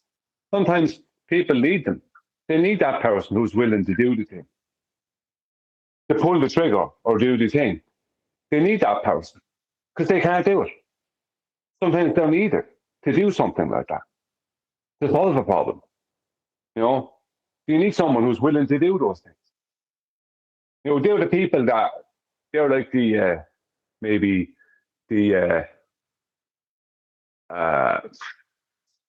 some of the military types or whatever, who end up, a lot of these people who end up doing this extreme military stuff, they end up doing such bad stuff that it eventually drives them mad. And a lot of them end up, God knows in what position. But at the time, they were needed by those that they represented to do what they did. Often the time. You can look at someone like the Taliban, right? Oh, they're all crazy, they're mad, whatever, right? But to deal with the forces they were dealing with and have dealt with, like the USSR, Russia, like America, all this, right? To deal with them, there was no nice way out of it either. It's you know what I mean? It's like, so people can point fingers at a group like the Taliban, and okay, they might have some beliefs in that don't align, and I agree that some of their practices may not be good, but like, how else are you going to deal with Russia and America? I mean, there's no nice way out of these things. But people forget that. So we all know Brian is very much in support of psychopaths running the world by the sounds of things. No, I could use something more close to home. I'm just not using the example more close to home. The point I'm making is, like, there's always, what about in your own British army? There's going to be times when there's people in your British military or your British military, right, who have to do things. I'm not talking about large scale things, but they have to kill someone or do something. The real world James Bond types that actually exist, who have to do something that isn't nice to do, and that will stay with them after they do. But someone has to do this thing. You have to kill that dictator or do whatever, and it's like everyone's like, will cheer it on if they knew about it. But in the end of the day, it's like most people won't do that thing. Most people won't pull that trigger. And, so my point is people are hypocritical. They want stuff done, but they don't want to have to do the thing that you have to do to get it done. What if the circumstances that have been created are an illusion to begin with? So you've had a necessity in your mind created that has a trigger needing pulling, when in reality that circumstance has only come about because it's been preordained or orchestrated by the people that want you to believe there's a worthy endeavour when pulling a trigger. Brian? Yeah, well, it doesn't exist then if that's the situation. I mean, I'm talking about a situation where it has to happen. I mean, like for instance, the soldiers they sent off to Iraq and that from America and all that. Wasn't a worthy endeavour. You know what I mean? You can't say that was a worthy endeavour when they made up lies about WMDs in Iraq, and they went off and killed a lot of Iraqi people. Precisely. That wasn't a worthy endeavour. Well, that's exactly my point.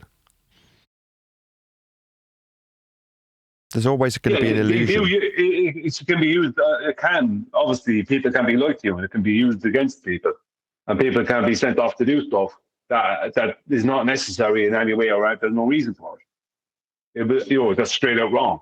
But there's other times when something needs to be done, and everyone's looking at everyone else to do it. Go ahead, whoever that was.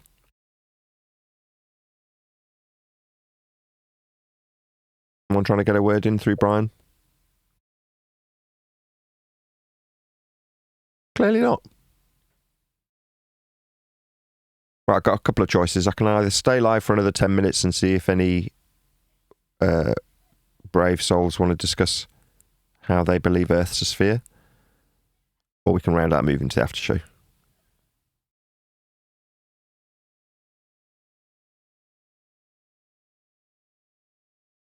I'm going to go by that silence that nobody wants to actually debate the subject. So with that, I'm going to say, if you are watching this on either Nathan Oakley 1980 or Nathan Oakley Premiering Streams, then stay tuned, as there will be an after show to follow.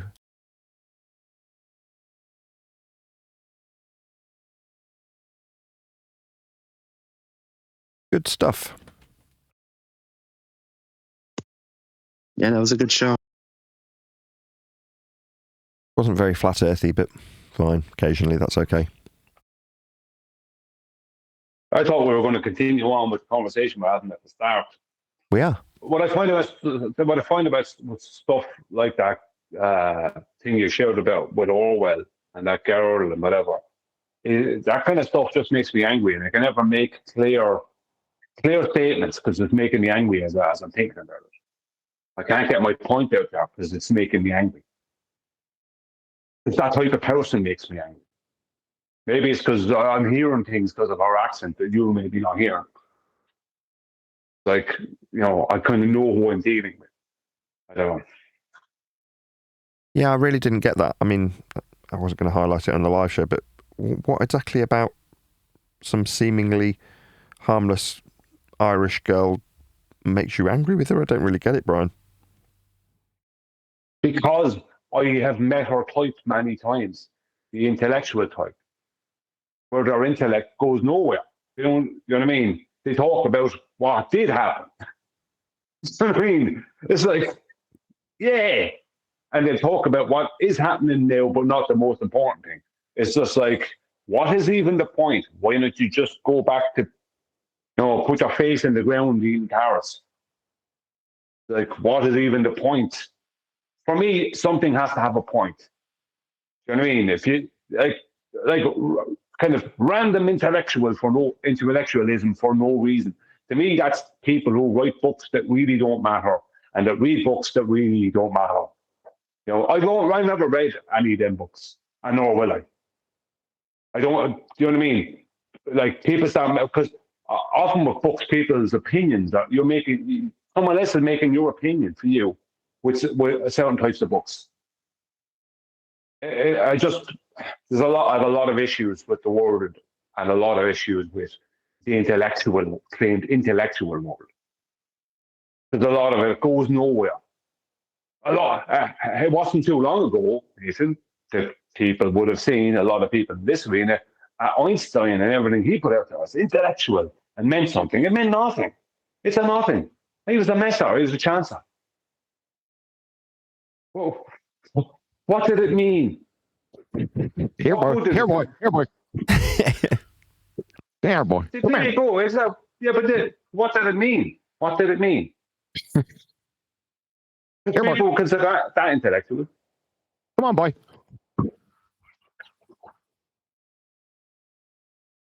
Nathan. Yes. Here, boy. Yeah, I'm going to do it to you if you want to do it to me.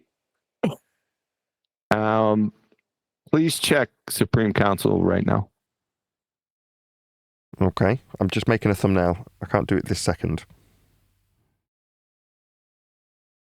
Let me know when you're done with the thumbnail. Okay, will do.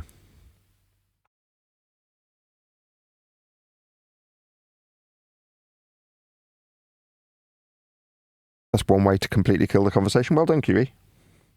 Yeah, I would have preferred we stuck on talking about flat out or the measurements and that kind of thing today. That would have been better than George having a go at George Orwell. Okay. Glad I missed that. You didn't miss anything.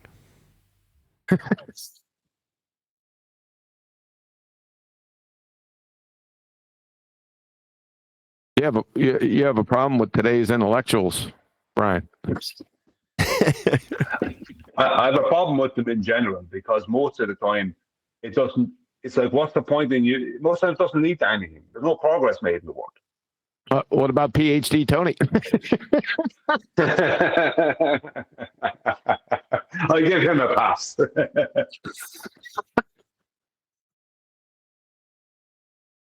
Stay tuned. Are you serious? Yeah, I'm serious. Stay tuned. That's what I thought. Hey, Nathan, if anything comes across your desk with PhD Tony, if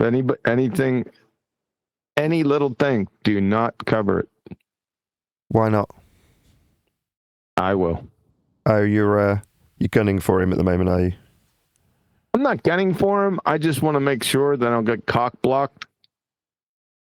Cock blocked? I wouldn't dare. So, just if anything comes across your desk, relax. Maybe shoot me a message or something. And I'm not saying that you can never cover it. I want to keep it as mine. No, that's fine. Or ours. It's not mine. It's ours. But I want to cover it. It's more of a personal thing. It's my arguments.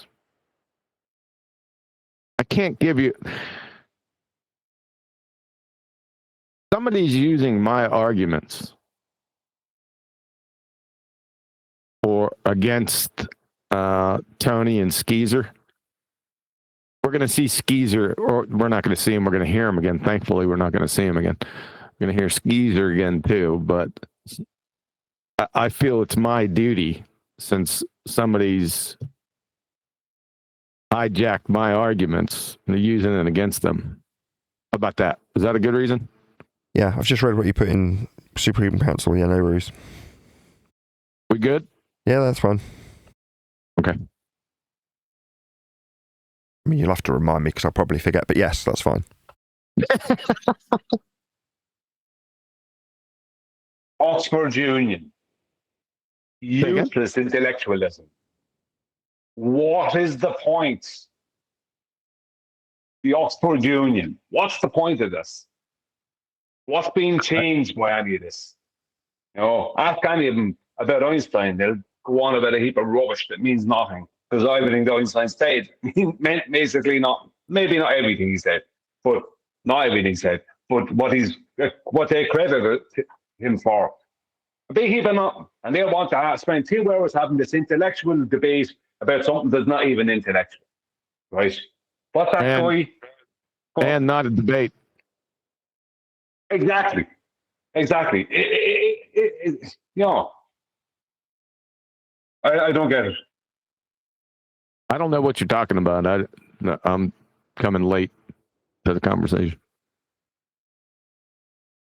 I'm having a go at what people view as intellectualism, or what is intellectualism, which is just a complete waste of time and doesn't progress anything in the world in any way, shape, or form. You got to get more specific than that.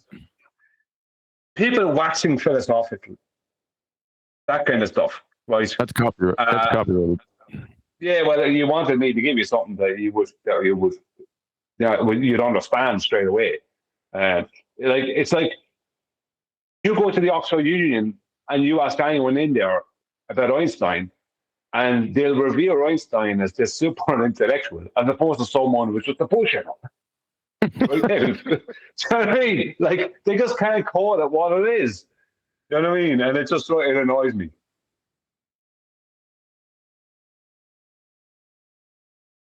Well, most people don't have the power to discern bullshit at a higher level. You know what I'm saying? You can't blame them for that if they get overrun with, highfalutin horse shit. I mean, Joe Coffey and Betty Breadmaker is not going to be able to deal with it.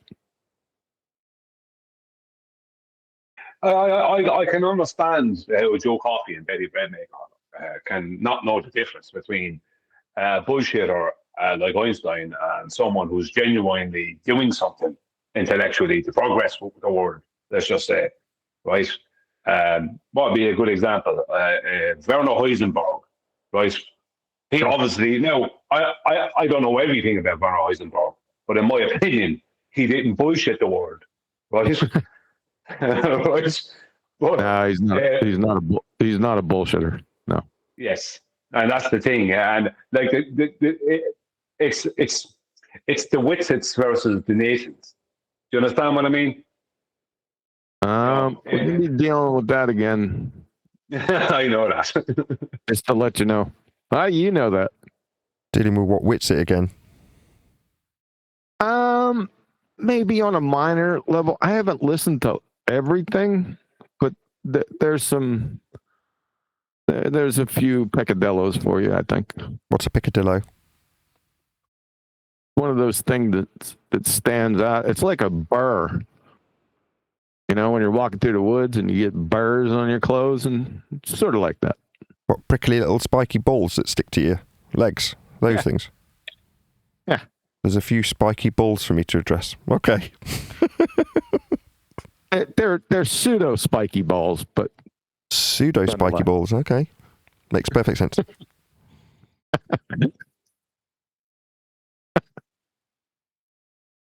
Okay.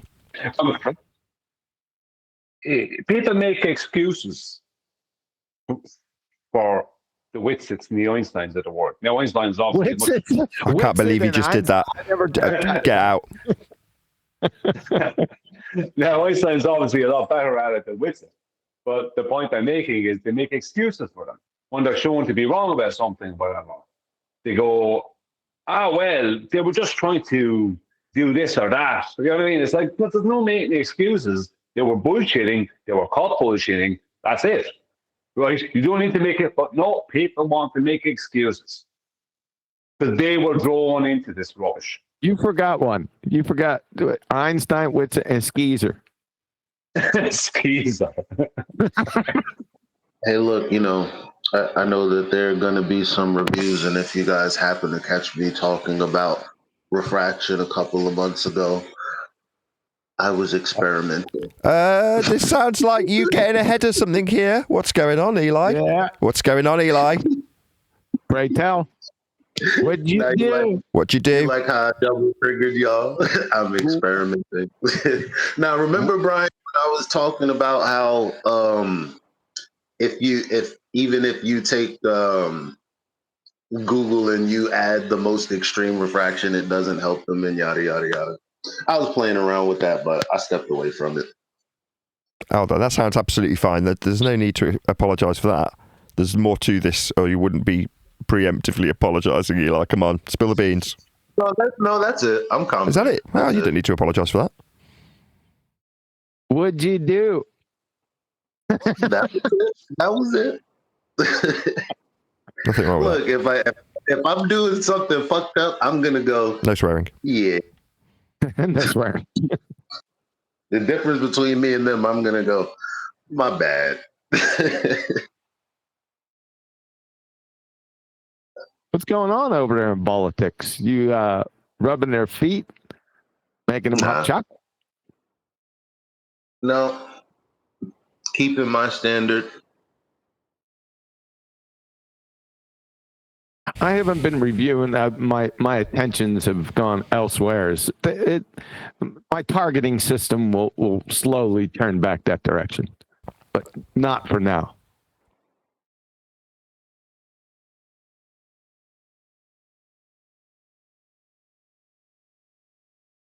Gonna go with Slit. We're reviewing something today. Well, what's it or whatever? No, it's not going to be today. It'll start Ballbusters on Saturday.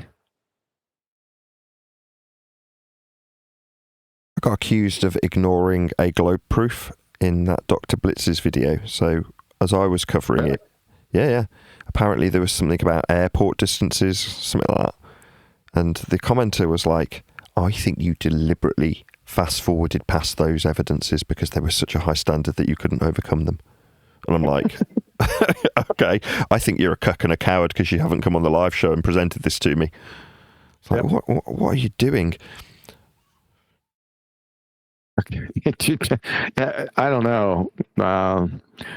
After the no hands thing, there's nothing you could do there. It's not that that Blitz couldn't do anything. It's that if people come on the show, that is to say, we can proactively respond to this stuff if they suggest that it's a globe proof. My general position is, let's have a bet how quickly this claim to be globe proofsy will utilise a flat earth prerequisite in its suggested evidence. And I would suggest that it will take place within less than a minute. That is to say, within 60 seconds. You're eyeballing. Highballing. That's. I was going to say 30 seconds, but you just don't want to be. You don't want to be caught out at the 30 second mark.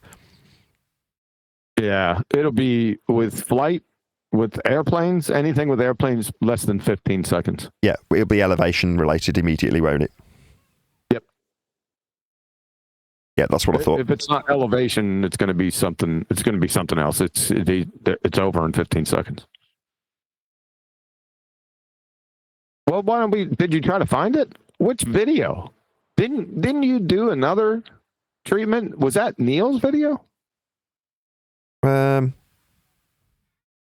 don't know about. Yeah, it was the second part of 2 though. So you were covering part 1. I thought they were the same video. I mean, I don't know or care. Why would you? Well, yeah, exactly. But this guy, the commenter, was under the misapprehension that I'm somehow.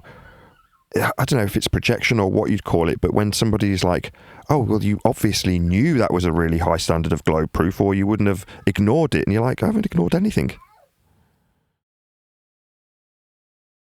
There's only so much you could take after, he's not certain about having hands. I mean, what else is there? What do you want me to do? I completely agree. I'm shocked that you even, as soon as you seen his face, I was shocked that you even hit play. But I did that. I'm guilty of it too. I did it yesterday because that glue sniffing numpty was over in the recommendations when I pulled Jason Lyle's video up, and I happened to look over, and there he was, and I said, "Oh God." I couldn't stop myself from hitting play. That was a mistake. So the gripe was about distances from one airport to another? Distances are linear. Yeah. Exactly. I thought that's what Nathan said.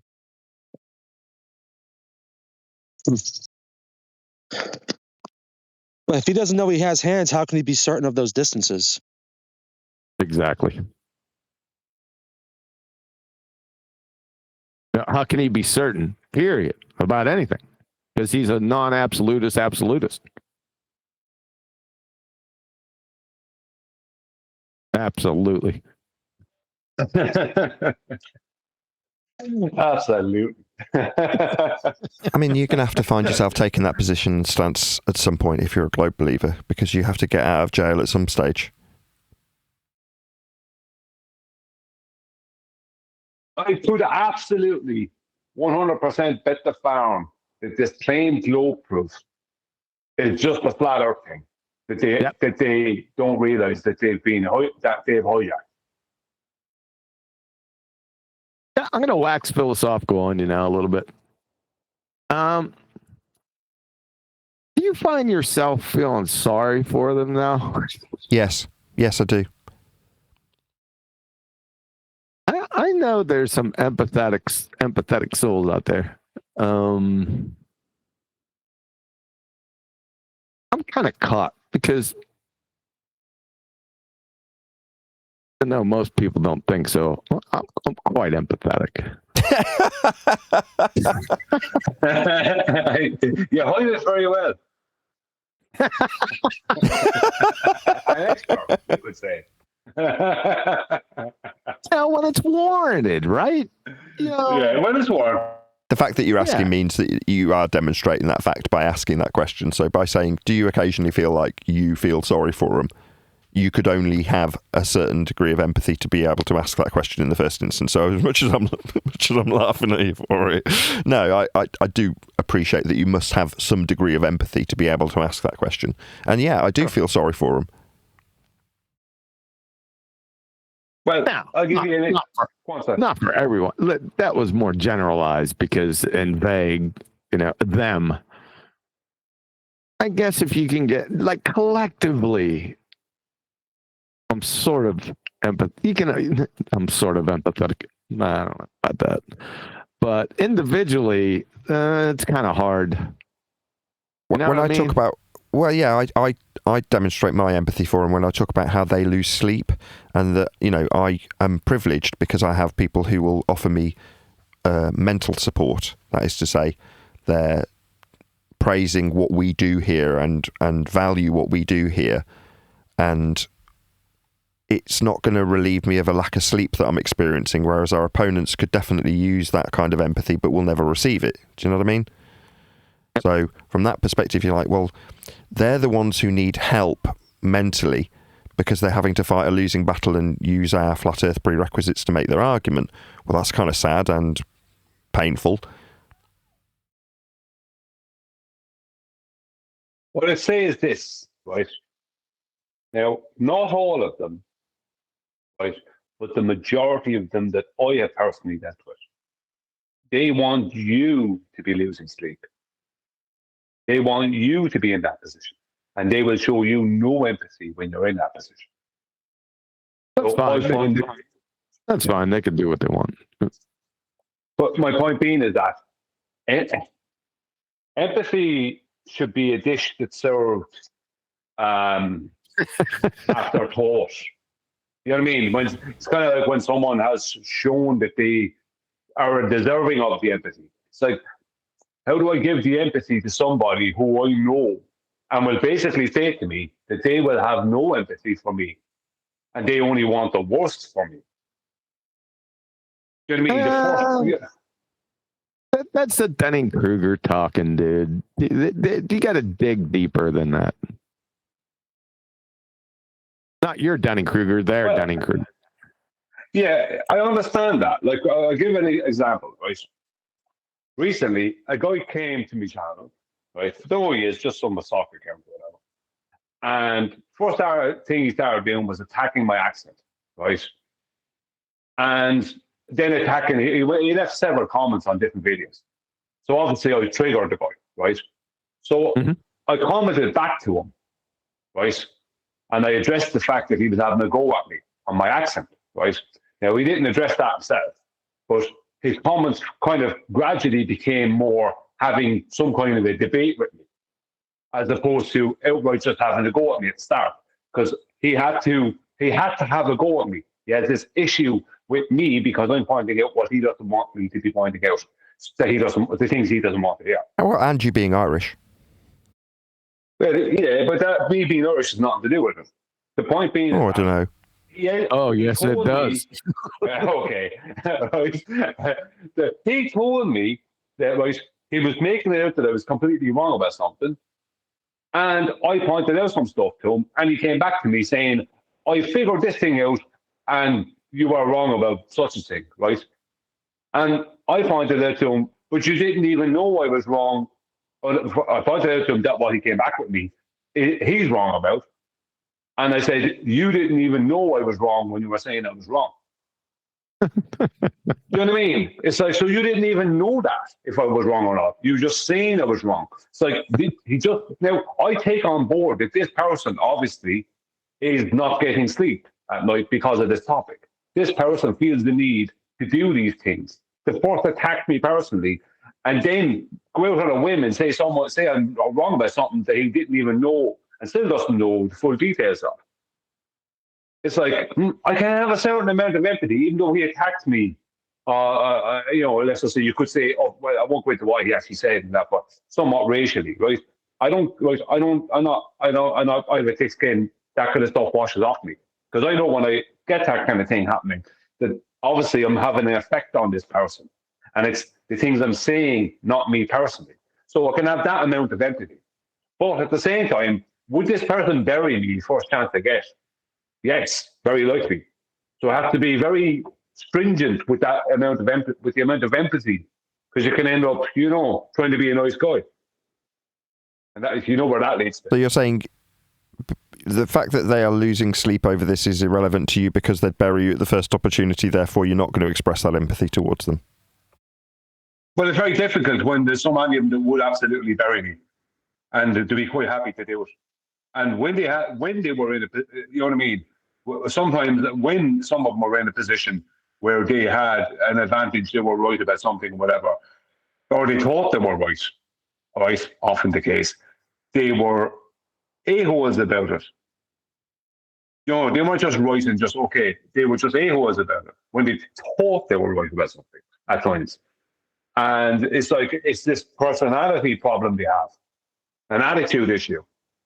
It's like, how do I have empathy for someone that would have zero for me? It's like, I can't do it. You know what I mean? I think empathy has to be met both ways. No, it doesn't have to be. But point of order, Your Honor, before I forget, were you aware, Brian, that my world champion Pittsburgh Steelers played a football game against the Minnesota Vikings in Dublin on Sunday? Were you aware of that? I was aware of that. It was the first NFL game in Ireland. Yeah, Neil told me. He said it was supposed to be great. He said the crowd were really into it or whatever. He said it was I got a bone to pick with you and your kin. Yes, off you go. Yeah, because one of the team members on my world champion Pittsburgh Steelers got mugged and had minor injuries after they robbed him. Yeah. Wait, that That's true. I thought that was like an AI thing that was not verified. He did get robbed? No. Yeah. Oh shit. But people get mugged outside of America. Just letting you know, it happens. What is use major malfunction? Right, are you stereotyping Brian with every mugger? You know what can happen, Huey? And I'll be honest with you. When I go to America, I'm aware of the dangers. I'm aware of the amount of people that have guns, and I'm aware of the cities of gangs and all this kind of stuff. Right? I'm aware of those kind of things. But I think sometimes Americans don't realize that a lot of those same dangers exist in somewhere like London. So, you know what I mean? So they can end up putting themselves in a bad position in somewhere like London or Dublin or Paris, and because they're not realizing the amount of danger that exists there. Correct. Joe Rogan did exactly that. Joe Rogan goes to inner city London, into what would be the equivalent of the ghetto, and then was all shocked and shaken when he had his watch robbed.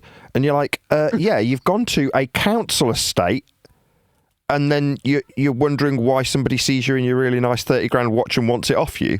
You're in a council estate where everyone's really poor, and you turn up with your really nice watch. What are you expecting? Are you dumb? That was my attitude towards Joe Rogan. You're just stupid if that's what you're going to do. Don't go to the equivalent of the ghetto and then act shocked when you get your watch taken off you. That's just stupid. Do you think the ghettos in London are less obvious than like a bad neighborhood in Atlanta or Michigan or something? Because I feel like... No, they're not. Very obvious. About the same. Just no different. Are they? Well, other than you guys who got guns. Graffiti and like homeless people with no clothes on.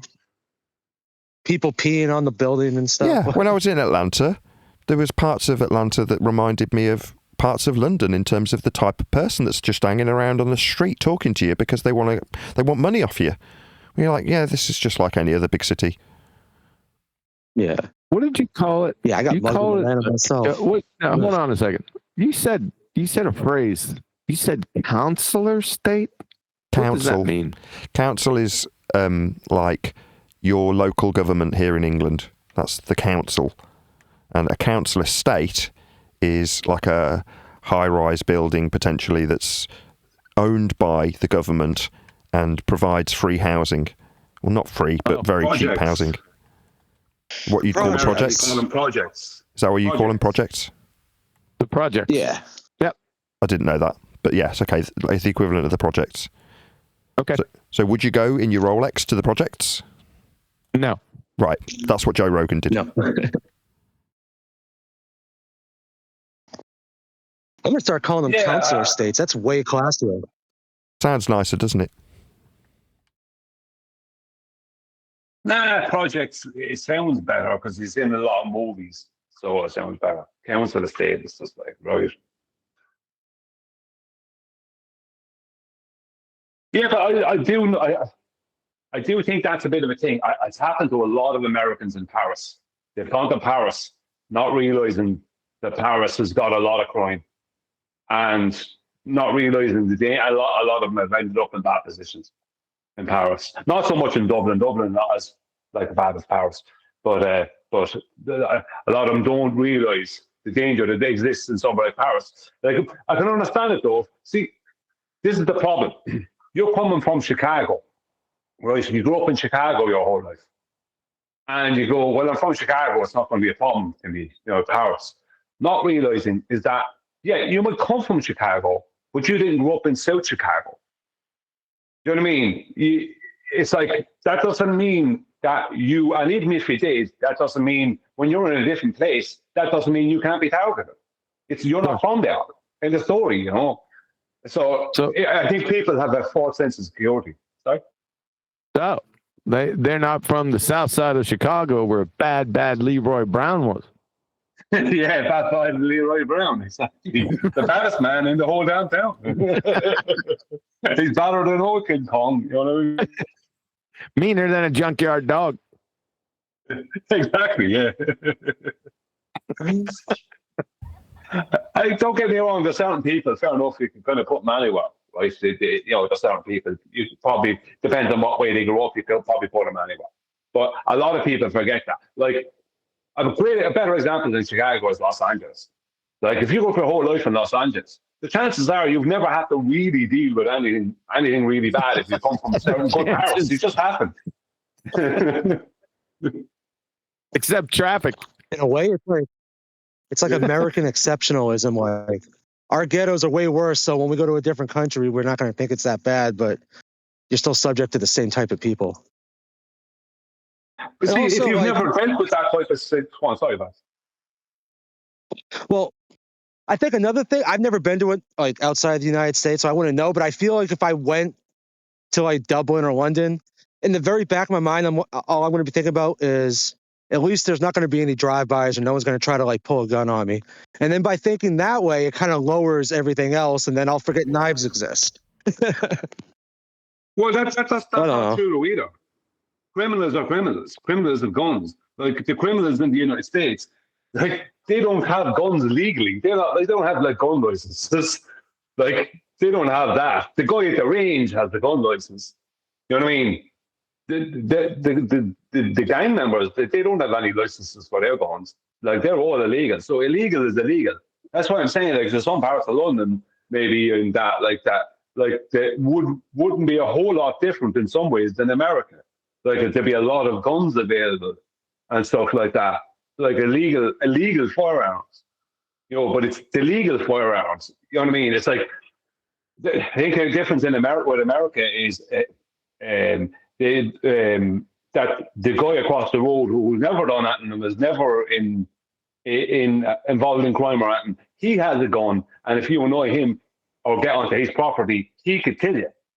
Whereas that isn't going to happen here. The average person doesn't have a gun. Whereas the average person in America can have a gun in most states, like, you know, kind of way. And that's kind of the difference. But criminals are criminals. There is no difference. You can get a gun pulled on you, even in Dublin. But that doesn't, it won't be one that someone will have a license for. Same way as anywhere else. Won't have a license, and the serial number. The serial number would be filed off. Yeah, it'll be one of those ones. Plus, if I knew I was gonna have to spend the day in like South Chicago, I would most certainly be armed. Yeah, but you know what it is? You know what it is about bad places? I say bad neighbors. Right now, okay, in America, obviously there's a racial aspect. I'm not going to say there isn't, and that it does exist other places up to a point too. Because you have cultures and different things. But there's a.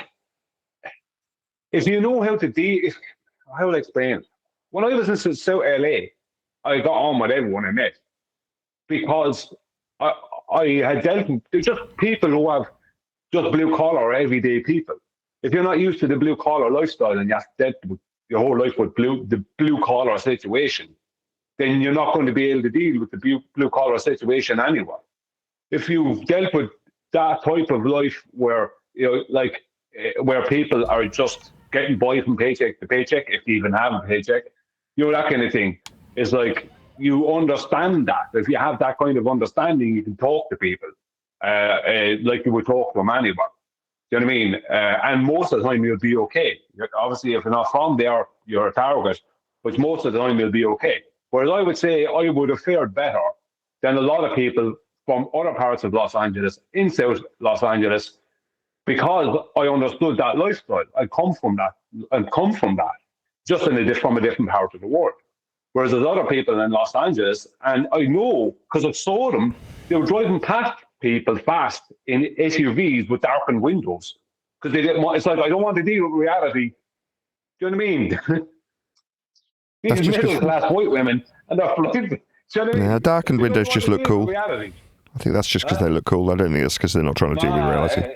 It's just there's a lot of people. My point is that LA, I'm going to use LA again. It's so big as a city. You can spend your whole life in LA and not really ever have to deal with the bad side of LA too much. Do you know what I mean? So you never really understand it. You'll never really understand that. You won't understand South Los Angeles if you've never really had to deal with it. is my point.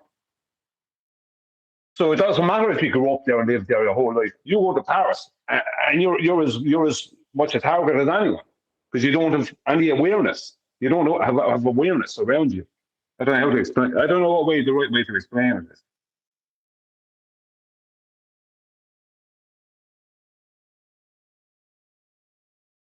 Well, you're either streetwise or you're not. If you've grown up in a big city, then your chances are that you're more streetwise than someone who hasn't. Well, if you grow up in the more poor areas, if you grow up, look, it's like this: if you're poor, right, or you grow up working class poor, right, of anywhere in the world, anywhere else you go, you will have an understanding for those people there who are in the same boat as you, from wherever you're from. Do you know what I mean? There's a certain understanding there. Do you know what I mean? There's certain things you don't expect out of people. Do you know what I mean? Or you would expect. Whereas if you've never dealt with that your whole life, then it's completely alien.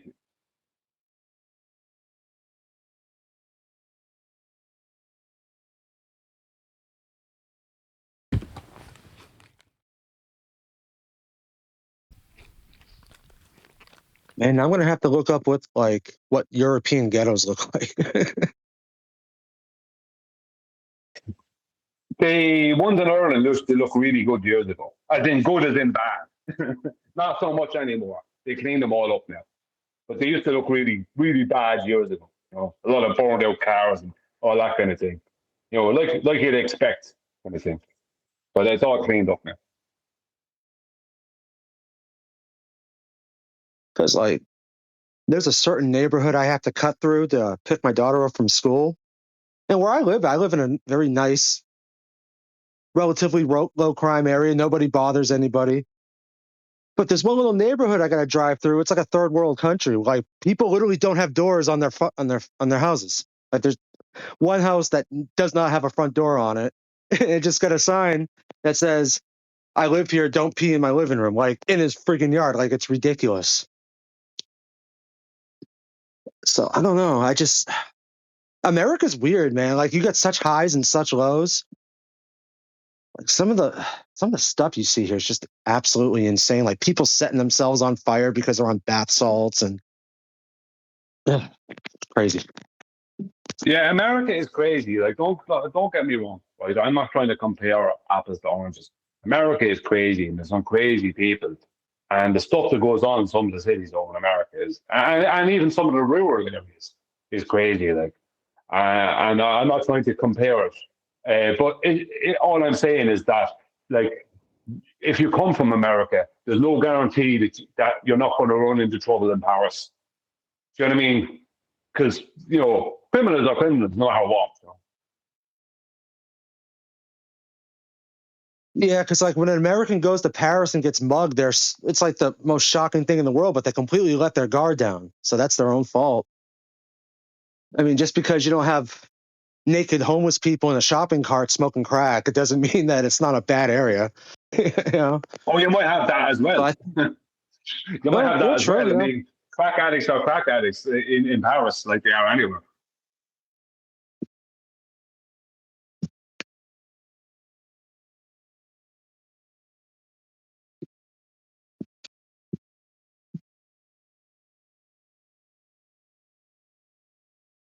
There's a lot of parts of Britain I would consider to be reasonably dangerous, to be honest with you.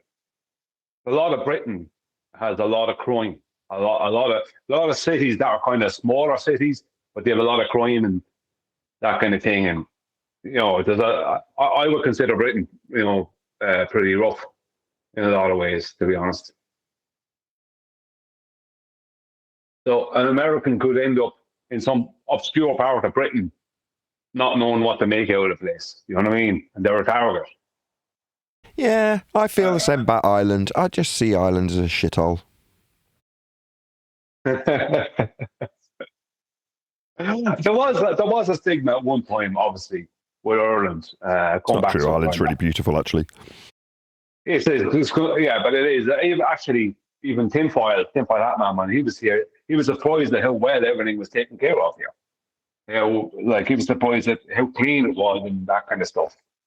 Yeah, I'd agree with that. Britain, by comparison, is dirty. Same with most of Europe, actually. There's places that you go in Europe that aren't, like Switzerland, which is just pristine. But they're also incredibly racist. So, you know, what God gives you in one hand, he takes with the other. Is it true that they make Irish Spring in Ireland, the soap? No, that's made in Brooklyn. I don't know what you're talking about.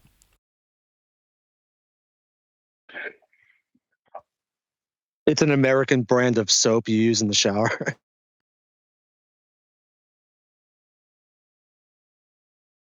What's that got to do with flat Earth measurements? It's quite objectionable too. I smelled it one time. I said, "My God, that's not going on my body." We only use imperial leather here. It's the rules.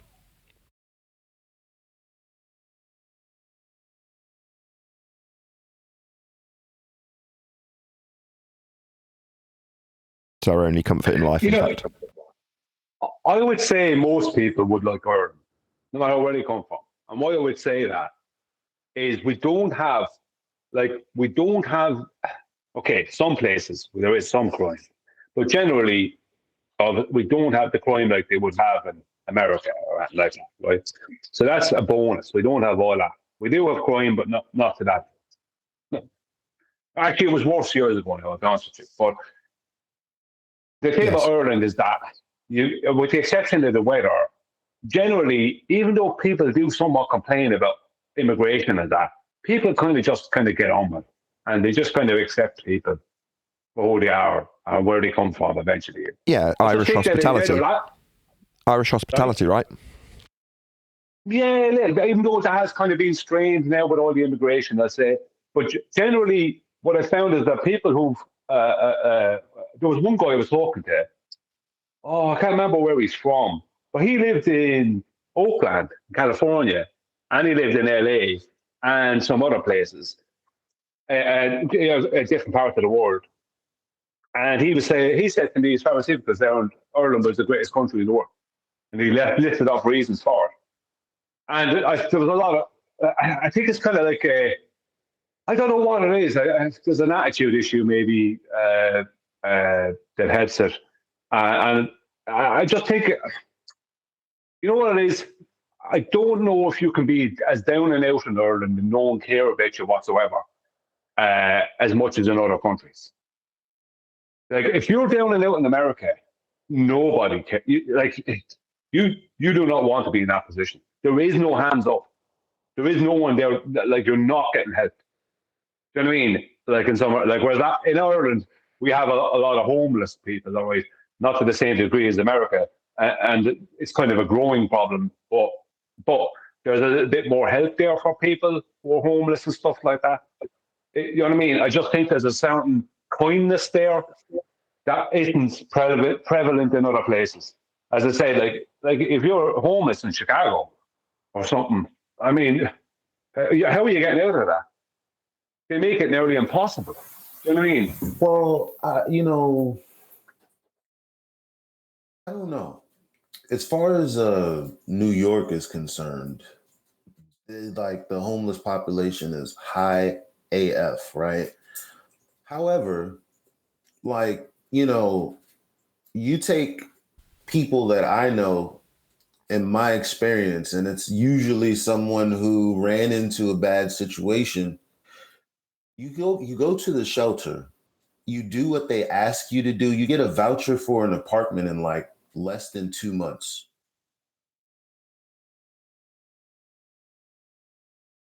Well, I'm wrong then. But this doesn't mean you're going to move into an apartment for 2 months. There's obviously a little bit of a process, but again, it's that people don't follow this process. That's what it is.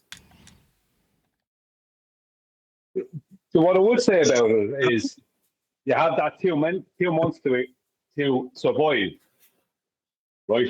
Before you even get to that point. Now, I don't care where you're from. There are places to eat for free, and you got a bed. Survive. Yeah, sure. You can't have You know, you can't be in the PS5 world where you can go to 7-Eleven and get what you want, probably, or, you know, drive the car you want, probably, or What does all that of mean? that stuff. You probably are at a What's a moment where you have PS5 to world? start over. I don't know what that means. What's PS5 world mean? What do you mean? Well, it's like if you're in that position, if survival means that other than eating and sleeping in a warm bed, that you get to have all of these other amenities that people have, like getting to go to Dunkin' Donuts, if you call that survival. Like, I mean, yeah, it sucks that you can't do all that other stuff, but are we really calling being able to eat for free and sleep in a warm bed for free? Sure. I mean, I sometimes the conditions are bad and all, but I'm saying, like, it, it, it's not. It's only hard when you're like, oh, I'm a princess and I have to go through all that. Yeah, it's a very humbling situation, sure, but there's a pathway through. Well, I'm wrong then. I didn't realize that there was that, well, at least in New York, that there was that kind of help available. I thought, like, once you're around and out, that's it. Nobody cares about you. Nobody wants to talk to you. You know, maybe I'm wrong, obviously. I just thought In the being United down, States, if you're maybe just my misunderstanding of the situation. I mean, the biggest issue with the Yeah. homeless people in the United States are people that can't actually take care of themselves, like people who are highly schizophrenic, a lot of autistic people, stuff like that. You know, but then like any homeless person I've ever encountered or have known, because there used to be a lot where I used to live, and you just happen to get to know them, especially when they're outside your work every day, and you see them for years. People that are like fully functioning, they may have an addiction problem. Like, you know, they might be alcoholics or drug addicts, but if they didn't have that addiction, they could hold down a job and read a book and shit. Those people are homeless because they choose to. I've never met someone that was like had a fully functioning mind with that didn't have like some kind of a physical disability that's just the life they like. It just is what it is. I hate to say that. It sounds mean, but most homeless people choose to be homeless. Yeah. Well, I would say, well, I Fortunately, guess, for example, Hold on, I want to hear Eli's response to that. Go ahead, Eli. yeah, that's true. Because again, another example in the other direction, unfortunately, if you think about 125th Street in Harlem, or if you think about 42nd No idea Street, what that means. Times Square, 42nd Street. Does that ring a bell? No, I'm not from New York. I don't know. Times Square. Yes, Times Square. It only looks good on Square, I know. TV. They never show you the other side of it. Oh, just Eli. They never turn around. Just Eli. Show you the other Just side of Eli. Times Square. Probably. Times Square I've heard of. Go ahead. Those homeless people are addicts. Okay. Those people specifically. They're not people that what Vax was just saying, that you can apply it to those people versus someone who lost their home. They might have a family, so it's a really effed up situation. They get into a shelter and then it's a process, but they go through it and then they get an apartment. That's why, matter of fact, and not to get into this kind of, well, I guess I am, but there are a lot of females that have apartments versus men who don't. Men, you know, can stay with their friends and hop it on the couch and this, that, and the third. Women tend to go through that process of going through the shelter and then getting that help. And they get apartments early on, and then they have that structure of maintaining a job. And that's kind of why that's the situation as far as dating is concerned and women's concerns about guys sometimes, because ultimately it's the process that people don't go through to get them to the other side. Like Vax said, it could be an addiction of, you know, whatever sort, you name it. And that addiction or whatever they're doing could be hindering or at best deterring them from sticking with something that would help them out of that situation. Like the homeless nymphomaniacs. I guess. Yeah, some probably. Especially if you give them heroin. Not even if you're supposed to be at work, but you're seeing a prostitute. I'm sure you could find ways to fall back on paying bills and Forgive me see for how it might work. Forgive me for interrupting this intellectual conversation, but I'm going to take my leave of you. Why? Got something better to do? Yeah, what are you going to? What? You got something better to do? Yeah. It's outrageous. Get lost. Get out. Why'd you even come in the first place? Later. See you later, then. Don't let the door hit you on the way out, scum. Right. All right. Have a great day. See you later. Yeah. Well, we'll see you later. Oh, if I don't see you first.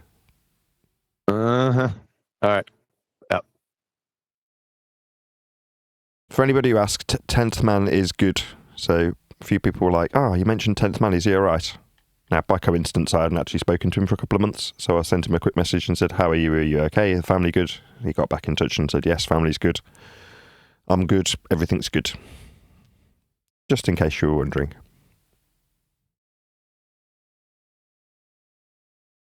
That's good. That's awesome.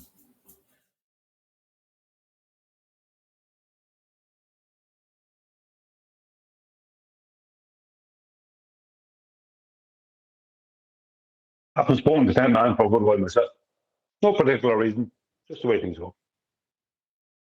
He's just busy. He's with family at the moment, so.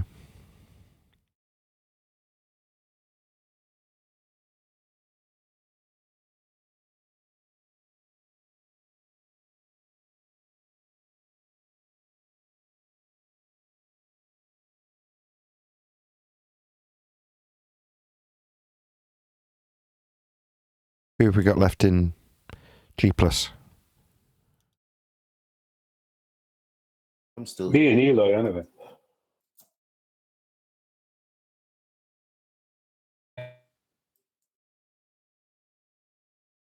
Okay. Maybe I should be rounding out.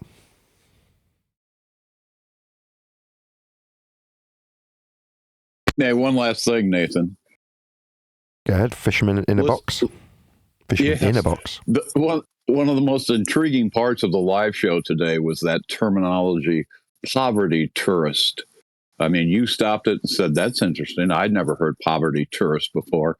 And then in the after show, it's just poverty tourism. That's all it is. It's poverty tourism. People visiting places that they don't really feel comfortable in. I just find that wildly intriguing.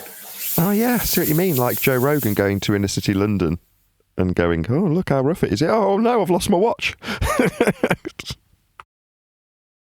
The little Irish girl who did her little backstory on Orwell and 1984 and Animal Farm and all the other stories that are being told to the masses that they for some odd reason want to believe, living in their imaginations. Her uses, and I'm going to have to go back and go over that section where she referenced poverty tourist. I thought that was just great. But now, yeah, it's the same thing. And not to disagree with Brian, but America's problem is not that they're not generous. America's problem is they're too generous. That's why everyone wants to come here. They're too generous. The handouts are everywhere. The state fund programs are everywhere. The problem comes, and I speak from experience and not anecdotal, but a statewide fraud problem with all these health services, food for the future, autism centers. Currently, we're under close to $1 billion worth of fraud. Money's intended for people who are down and out on their luck, being usurped by the powers and principalities, the dark spirits in higher places. It's amazing. It just really is amazing. There's a fashion house called, I think I'm pronouncing this right, my wife just walked in, I'm sure she'll correct me. I think it's Balenciaga or Balenciaga, something like that. And they are... Yes, Balenciago. And they're capitalizing on this concept. So if you look at some of their fashion lines, they're like homeless clothes. And I'm being as literal as I possibly can. Like clothes that look like they've been worn out by homeless people, and then they badge them Balenciaga or however you pronounce it, and then sell them to rich people for £30,000 for a pair of jeans that look like they're about to fall off you, a pair of trainers that look like they've been walked in for 1,000 miles, things like that. Yeah, like buying pre-stained work boots. This is one step beyond pre-stained. It's not even. It's like 10 steps above ripped jeans. Back in the days in the 80s, where you'd buy jeans that already had an opening in the knees, and that was cool. Now it's way beyond that. Just look it up. Look at homeless fashion from Balenciaga. I know of people throughout my life that I've met that had money. I'm not saying they were really filthy rich, but they had money. But they didn't dress like they had. They were wearing the same old jumper all the time. So this kind of thing. And does that can happen when someone doesn't feel the need to spend loads of money on their clothes or make themselves look like they have loads of money. I understand that there's a protection in that too, whatever. But some people can take it too far. And they never have shoes without holes in them. You know, this kind of thing. Their jumper, the elbows of their jumpers or whatever, there's always a hole in it. You know, it's like, I understand that you don't want to spend loads of money on pointless clothing. You don't want to, and that's fine. But don't be going around with holes in your shoes when you obviously have the money to buy new shoes. You know, for me, that made no sense. You're trying to be more than what you're trying to be the opposite from what you are at that point. It's like, you don't have to dress in Armani suits, but don't go around with holes in your shoes when you have the money to buy 1,000 pairs of shoes. You know, leave that to the person who can't afford a pair of shoes. Yeah, unfortunately, that is an element. Will Farrell is accused of that. So he doesn't spend any money and he sort of walks around in really old tatty clothes in spite of being a millionaire and a movie star, and there's no need for him to be that way whatsoever. Just some people are tight. Even when they've got money, they're just tight. They don't like spending it. Well, they start having a philosophical view of it, where it's just clothes, it doesn't matter, kind of thing. But they end up, Keanu Reeves supposedly dresses down a lot as well. And it's like, too much of that. And it's just like, right, you're trying to pretend as you're something you're not at that stage. You know, because having holes in your shoes, the problem with that is that if you have a homeless person who has holes in their shoes, they want a new pair of shoes. They don't want to have shoes with holes in them, right? Because there's nothing good about having a hole in your shoe. But sometimes people with money, like the Keanu Reeves or the Will Ferrells of the world, they think there's something good about having a hole in your shoe. There isn't. When you had shoes with holes in them, and the reason you have shoes with holes in them, because you can't afford another pair of shoes, right? It still becomes a bore. You want to have a pair of shoes that doesn't have a hole in them. That's why often, you know, like people without money will try and spend money as if they have it. People with money won't spend it. They want to make it look like they don't have it. Just be what you are. Why are you spending money on natural phenomena? No.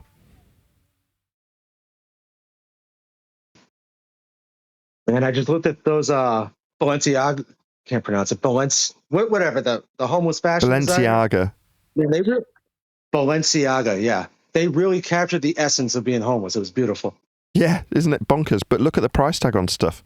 Like a couple of grand for a pair of ripped jeans. You're like, is this a joke? No, they're genuinely selling that. Or the plastic bin liner bag with Balenciaga written on it for $5 grand. And you're like, really? Yep, really.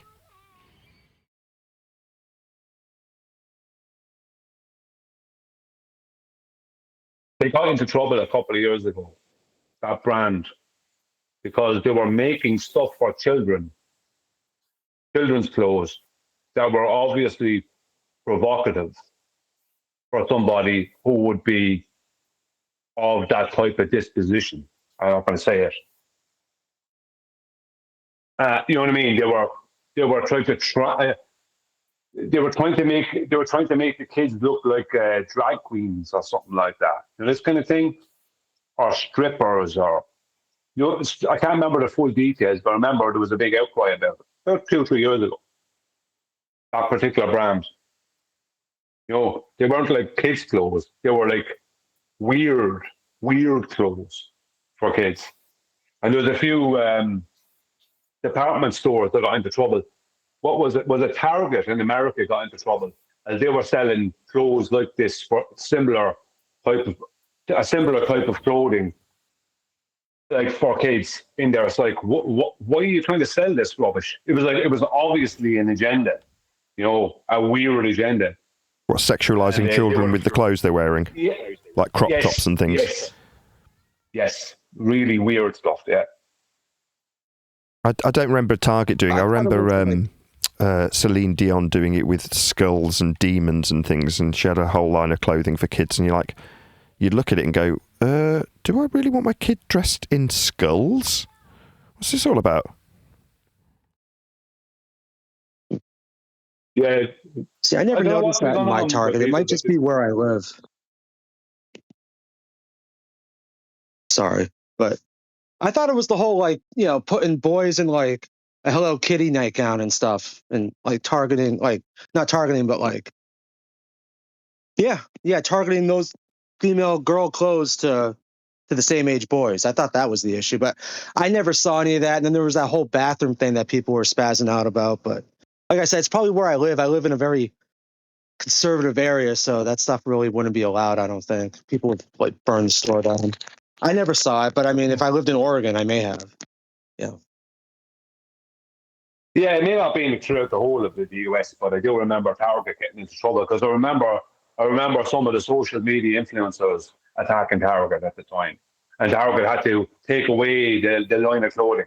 There was a bit of sexualization, and then there was the whole dressing boys and girls clothing, dressing girls and boys clothing. It's like there was something on the girls rack. Like that's obviously not a girl. It's obviously not for a little girl. You know what I mean, or whatever. You know what I mean? It's just like the type of clothing. It's like this. They were trying to mute. It's like a soft landing. See if we can get away with this, and then before we know it, we can get everyone dressing in a way where there's no particular gender kind of stuff. There was that kind of a thing going on. That kind of an agenda, but as I said, it was Target, but I don't know if it was everywhere. I don't think Target in Alabama are going to be doing that, if you know what I mean. Right. But No, Target it definitely was Target. Because I remember when all that stuff was breaking, I'm like, oh my God. So I immediately went to Target because I wanted to see it. I'm like, I want to see what's going on. And I'm like, wait, it's the same as it was 6 months ago. No, it could have happened in a bigger city here for sure, but I never noticed it. And then it kind of seemed like most people kind of flipped their lids about it anyway, so they kind of stopped it immediately, I think. But then again, I mean, you go to a Target in Salem, Oregon, it might still be like that. But they're making it to where you can't really escape it anymore. Now you just got to kind of just got to deal with it. It sucks.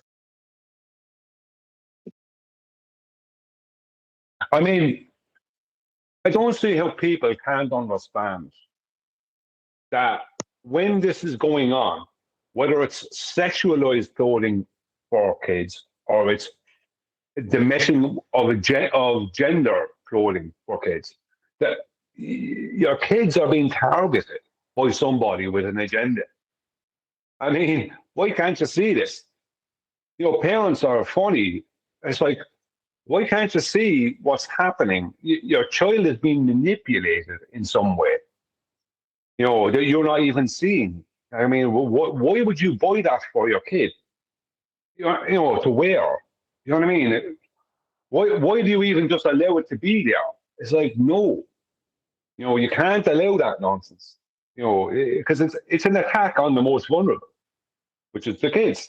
That's what it is. But there's a lot of parents, they just kind of, instead of speaking out about something, they just kind of go along with it. Do you know what I mean? It's like, where can you go? I'm sure I've heard some horror stories about stuff with schools and stuff. It's like, where are you going along with that? Do you know what I mean? It's like, you have to be able to put your foot down. When it comes to your kids, you have to put your foot down. That's that. No, to hell with what anyone thinks is you. You have to put your foot down. But people will go along to get along, regardless of the situation sometimes. Absolutely. And a lot of it's, like I said, in the United States, it's like, it's either extremely like one way or the other on the scale. Like, it's the main reason why I'll never move back to where I grew up in the Northeast, because it's gotten so out of hand since I've been away from there. I wouldn't be able to relate to anything.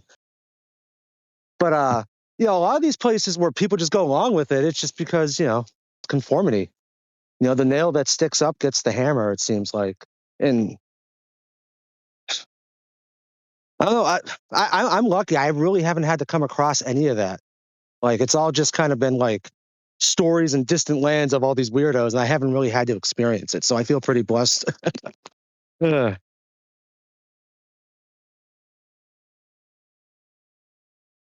I think at present, I'm not a parent, but I think at present, this is one of the most dangerous times to be a parent. Because they're trying to manipulate and attack your children in ways people aren't even noticing and have been. Now, they've had to pull back on it in recent times because it became so obvious. But they're still at it, have no doubt. And have no doubt, they're just trying to try to do it in a different way. It's scary. Scary because it would even give me a certain amount of anxiety at times, and I'm not even a parent. It's like, there's people out there and their whole agenda, they don't care. They have this agenda and they're pushing it, and they don't care. They're looking straight past you as the parent. They're focusing on targeting your child in some way, for this agenda or for whatever. And it's just, as I talked about earlier, there's times in life when, some things need to be done, unfortunately. Here we go. Psycho agenda. But sometimes you need it. Well, I mean, he's right. Like, when I was a kid in the 90s, I mean, we didn't have the internet. Oh, okay. We didn't have the internet for real back then. But like, when I was like 12, 13, when I first started playing Call of Duty online and stuff, like, I was like, my parents were never thinking, oh my God, someone's going to try to, groom my kid. But now, like, your kids can't even play a video game without having predators attacking them. It's gotten so out of control. You just got to, like, everything your kid does, you have to monitor everything. Yeah, it's insane. Yeah, exactly. Yeah, with all the online stuff and the video games and everything else, it's a lot harder to see where your child is being manipulated.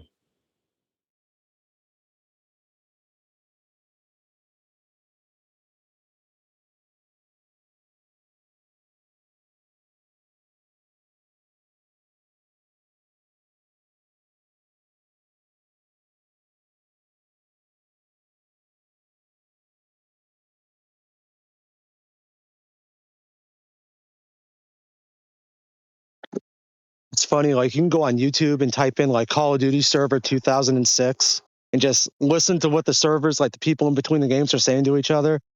But then you do it now, it's hilarious. The world's just changed. It's gotten into a really weird place, and I don't know. It's kind of like, what can you do about it? Other than, I mean, you're stuck between that rock and a hard place, and something's got to give. It can't. I don't know. It's just a really. We live in like a very interesting time for sure. It's not boring. Getting really weird and out of control.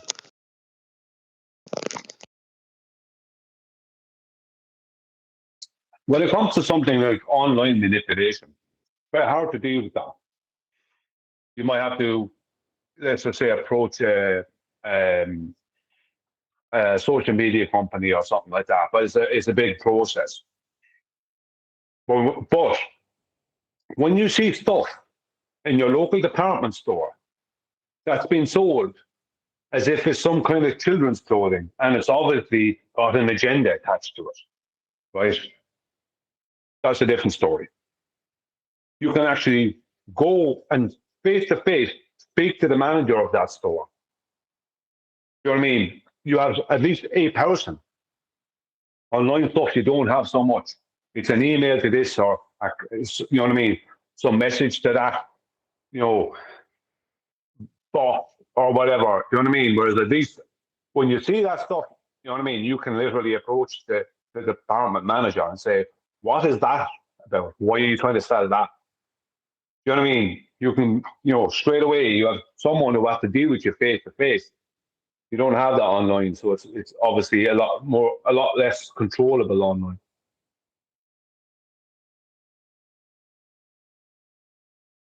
Yeah, absolutely. I don't know. And I feel like a lot of ways Europe's almost worse with that kind of stuff than the United States in some aspects.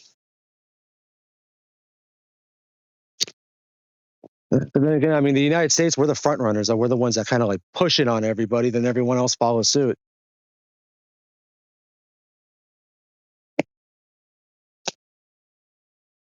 Like not so much.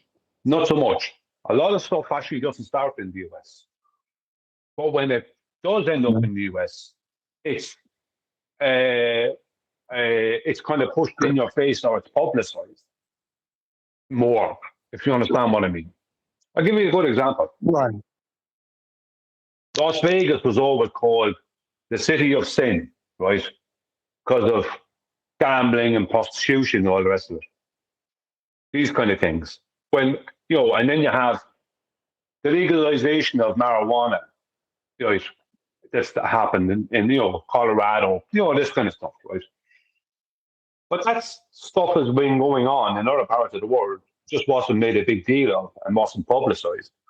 You know, gambling, you have Monte Carlo, that's the real hub of gambling. If you're talking about real gambling, you're talking about that, because it's serious money people that would be there. Cheats and all these kind of people who normally wouldn't be in Las Vegas. If you're talking about the legalized drugs and prostitution and that kind of stuff, you have Holland.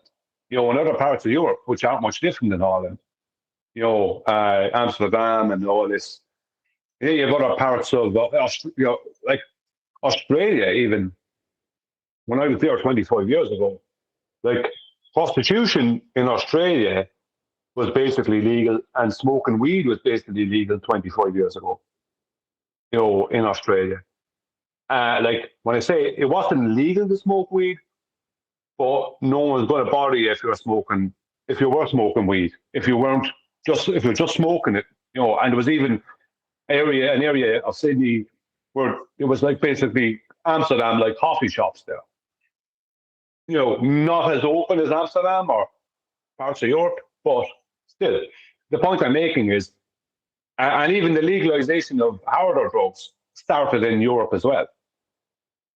And I think some of it could have gone in Australia as well, but legalization of harder drugs did start. And, you know, like injecting boots and all that, that started in Europe as well, for heroin users and all that. I think it was in Sweden or something like that. So a lot of these things that they do start in other parts of the world, but when they get to America, they're personified more and it's more publicized. So people would see somewhere like Las Vegas as, you know, the city of sin or whatever, when that kind of stuff was going on in other places for a long, long time before Las Vegas was even around, or a long time before it was going on in Las Vegas, if you understand what I mean. Just Las Vegas is became more razzmatazz, more big lights, more, you know what I mean, more attention grabbing, you know. So that's what happens in America. Everything becomes and it's just the American way. What is America? America is not like, we'll do this subtly. We won't do it subtly. We'll do it loud and we'll make a big deal of it. So I mean, that's the American way, isn't it? That's what makes America America. You know, I mean, it's that kind of confidence in it or whatever. That's America. You know, the Stars and the Stripes,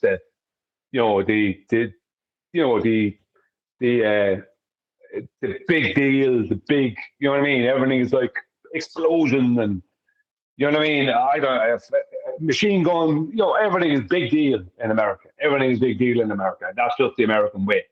Do you know what I mean? And that's good because it's things, big places have to be different. Everywhere can't be the same. But basically, Las Vegas is kind of like a mixture between Amsterdam and Monte Carlo. They made a big deal out of it. You know, anyway, basically, isn't it?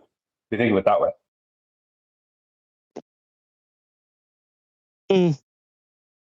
Yeah, but like, see, I've never been, but like, so like when I think of Monte Carlo, like I think of like Bugattis and like rich like royalty and like all those dudes from like Saudi Arabia, all the princes and stuff hanging out there.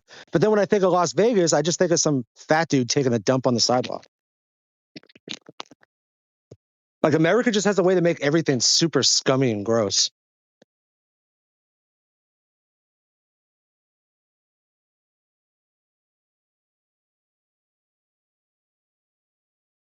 America makes, it's like, America took the Jeep, right? The World War II Jeep, right? That became like a 4x4 people could use on farmland and stuff like that. And they turned it into the monster truck. That's eventually why it became a pickup truck, which became the monster truck. Do you know what I mean? That wasn't going to happen anywhere else. Only America were going to do it. Only America were going to do it. Oh, yeah. Yeah. It is. It's like, so America will take something and they'll inflate it up and make it into something way more attention grabbing. I think that's the big thing in America is attention grabbing. You know what I mean? Yeah, I don't know how to explain it correctly. It's like everything that's big and great and gains attention and loud is a big in America is like that's a good thing. You know, kind of way. I don't know if that's the right way to describe it. It's just kind of alpha male, kind of stars and stripes, kind of pride, kind of. I don't know. It's hard to. I find it hard to find the words to explain. But everything, as I said, the 4x4, the Jeep, was just like something was either used in war or was used on farmland. But it became a pickup truck in America. Then it became the monster truck. You know what I mean? That wasn't, as I said, that wasn't going to happen anywhere else. It took the American psyche and the American culture for that to happen. So that's brilliant. Like I loved all that. I love all that. That's why I love America. It's because it does. Ireland is very the opposite of that, right? America is like everything is big and loud. Ireland is small and quiet. You know, that kind of way. You know, we were never going to create the monster truck here. You know, the monster truck was never coming from Belgium. I'll put it that way. Do you know what I mean? It was never going to happen in Belgium, for example. Other things will happen in Belgium, but not the monster truck. Right. Yeah, America's a strange place. Like there's nothing subtle about the United States in any aspect, really. That's the word I was looking for. Subtle. That's the word. No subtlety. No subtlety at all. That's why a lot of people get really upset when you tell them that the astronauts are all liars and stuff, because they put Neil Armstrong and Buzz Aldrin on the same exact pedestal as George Washington. You know, like it's a weird pride thing. Like they have to be the best in everything. Everything's got to be the biggest or the fastest. Half the time it's not. Like our cars are horrible, like compared to European cars and Japanese cars and stuff. You know, they're just a little bigger. Well, I'd say a marked difference. The American that goes to the, let's say, Olympics or the athletics championships or something like that, right? It comes back with a silver medal. People go, wow, silver medal, well done, right? But that's it. You know what I mean? It's not the gold. You have to get the gold. And that's what people like. Whereas Ireland, if someone comes back with a silver medal, it was like, wow, silver medal, they did really good. one person got the gold, that one person is better on the day or at the time, and that, you know what I mean? They're happy with the bronze or the silver. You know what I mean? Whereas America's not happy unless it gets the gold, and I like that because that's what competition's all about. Do you know what I mean? Now, it's not that you shouldn't celebrate getting a silver or a bronze, right? You've obviously put a lot of effort in, but it's not the gold, and the gold is the one you want. The gold is the one. And sometimes I find that I think with America is like, it's very much like if they're sending somebody to some sporting event or something, right, that involves other nations, there's an expectancy that you're going to have to come back with the gold, right? Otherwise, what are you doing there? You know, in a way, whereas I can only speak for, I can't speak for Britain. Britain are more interested in gold medals too, but in Ireland, like, they'll be like, oh, right, you came back with a bronze or silver, and people will celebrate the person who got that medal. But the mindset is not like you should have got the gold. In America, the mindset is you should have got the gold. That's the mindset, and that's the good mindset. If you're going to be competing, that's the mindset you have to have. You know, whereas I think that Ireland are too lazy in that way. If you don't get the gold, don't you come back to America? Yeah, exactly. Yeah. What are you doing here with your silver medal? Do you know what I mean? What are you doing here with the what do you call it? The what do you call that? Medal? Yeah, with the medal that betrayed Jesus.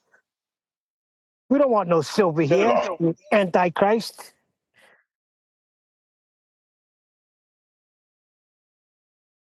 Yeah, that's a good thing, though. I think that's a good thing. Where there's this want of the want of the gold. It's like that's the point of being there.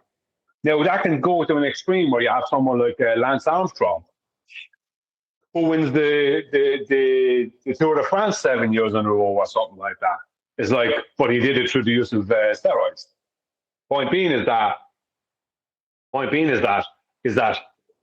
no one wanted to think about that. No one wanted to hear about that. You know, as long as he was coming back with the Tour de France. Do you know what I mean? He was the winner. Right? It was obvious to other people that he's only a winner because he's, something's amiss here. He was nobody, and suddenly he's winning it 7 times. Something wrong there. You know what I mean? But no, everyone was like, hey, you know what I mean? Lance Armstrong is the best kind of thing. When he was just like, he just had the best chemist, as an uncle of mine would say. He was doing the blood doping though, right? Yeah, whatever way his chemist was working it, they were working really well. But I'm sure there was a lot of payoffs going on as well. You know what I mean? Where people were being paid to not test them as stringently as they were testing other athletes. That goes on all the time with all this athletic stuff. Countries paying for their athletes not to get tested as much as others,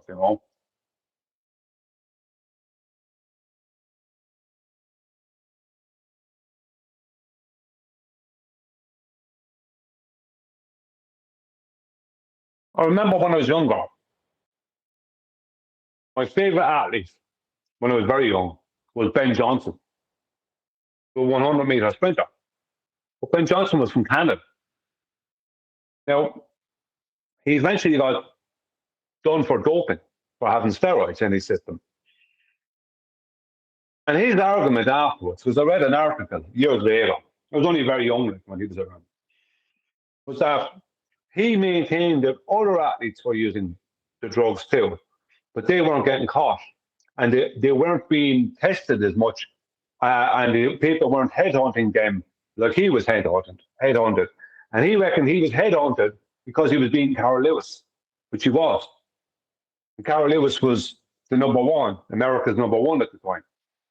And after Ben Johnson got removed, Carol Lewis was winning all the goals. But while Ben Johnson was around, Carol Lewis couldn't beat him. And he maintained that Carol Lewis was using things. Everyone was using it, he said. And I could say at the time, I would say there was a lot of athletes using it because there wasn't as many rules. He said everyone to be using it. He said, but he said he reckoned he was that basically America put pressure on the doping board or whatever within the Olympic Committee to kind of make a point of making sure that he's shown up to be using steroids or whatever. And he said it was because he wasn't American, because he was Canadian, and it was looking bad that this Canadian was beating the American all the time. So it's really corrupt, the whole, because it's true, Carl Lewis was a brilliant athlete. Now, in other elements of athletics, Carl Lewis would beat Ben Johnson no bother, different other elements. But when it came to the 100-meter sprint, he couldn't beat him. Ben Johnson was too fast. But the American Olympics board were not happy with this, and they put pressure on the actual Olympic board to do something about Ben Johnson. So, it's like there's all politics involved in it, in all that.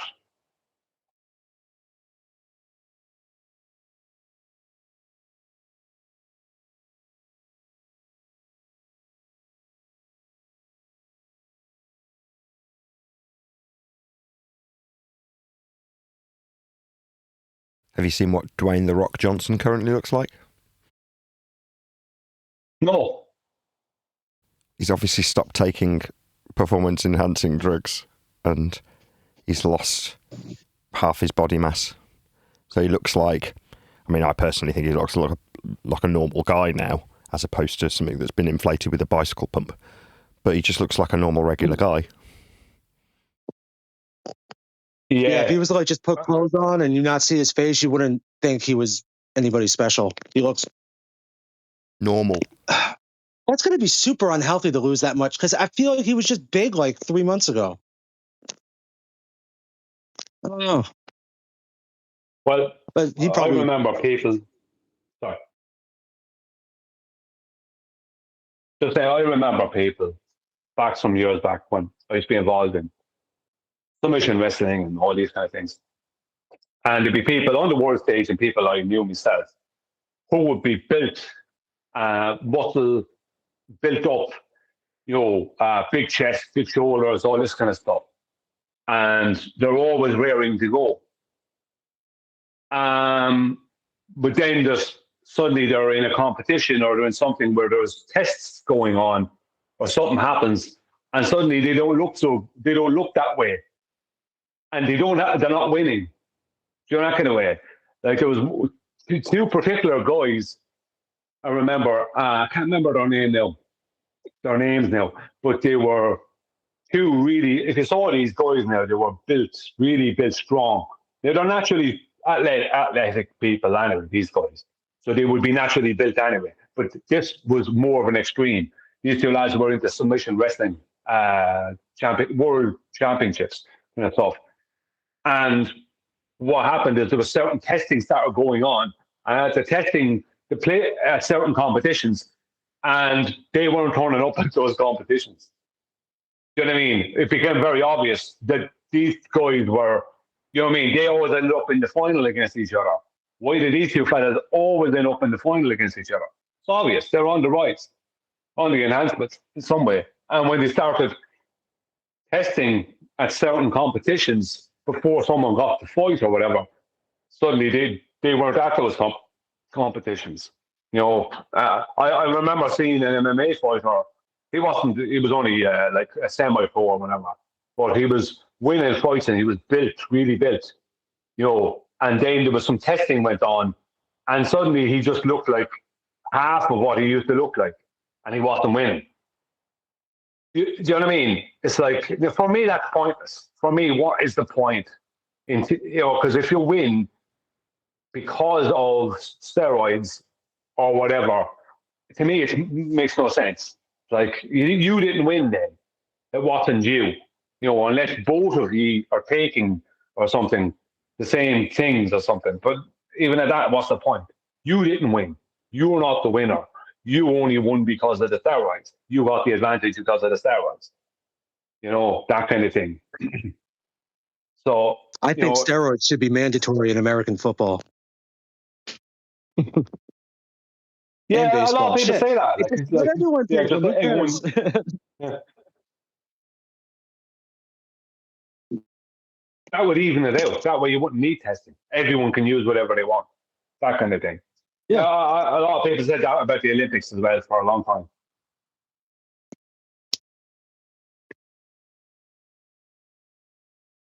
I mean, even like every stellar athlete you could think of has tried something, some type of, like the Tom Brady's and Peyton Mannings of the world. I'm sure, like, Tom Brady's used steroids. Oh, I just use steroids to rebuild the fibers in my whatever. Yeah, okay, but he's still using them. I mean, Peyton Manning was using them. He wasn't using them to get jacked. He was using them for like muscle regeneration and stuff, apparently. But still steroids. Well, I'll be honest with you. There was a time when I would have been semi-pro level fit. My conditioning would have been semi-pro level. Where now that is for, let's say, submission wrestling and stuff like that, right? Now that is a good level, right? The step up from that is pro level, right?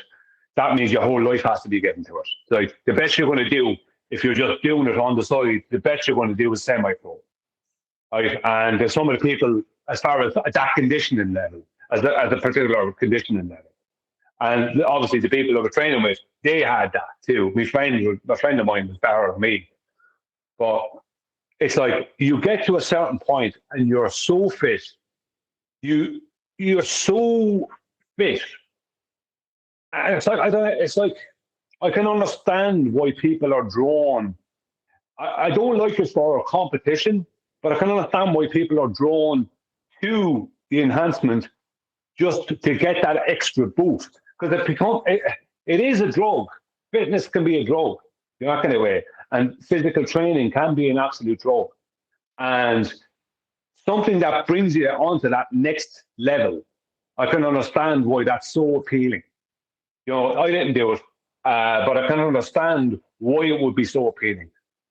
Especially as well, and also then for people who are obviously getting older and they're having a hard time if their career is like American footballer or someone like that. You know what I mean? They're playing in the NFL or whatever, and they're getting a bit older and they can't recover from training as much. I can understand why people go, well, I don't want my career to end here, and I just don't want to have to give up.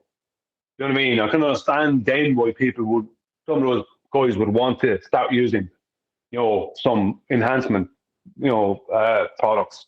I can understand it, but from a fitness point of view, is that when you get to a certain level, you don't want, if you can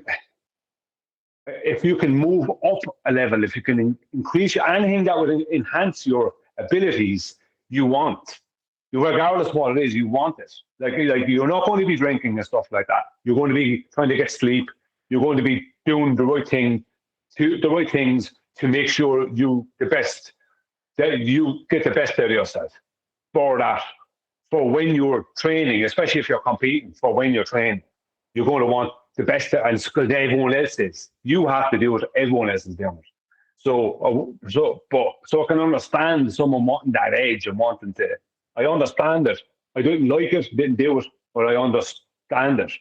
I didn't like it for competitive stuff. I thought it was just pure cheating for competitive stuff. But I understand why someone would want that. And once they do take these products, I can understand why they keep taking them, because you suddenly have this edge, you have this extra vitality or whatever that you didn't have before. So it's like having loads of money, but that you're not happy with it. You want more money. It's like that, isn't it? It's maybe a little bit like that. Yeah, it's like I don't know if you would know about it, but in the '90s, it was a huge thing between two baseball players, Mark McGwire and Sammy Sosa, and they were both roided, like absolutely roided all the way up, and like they were just like they were trying to break a home run record, and it turned into this whole competition.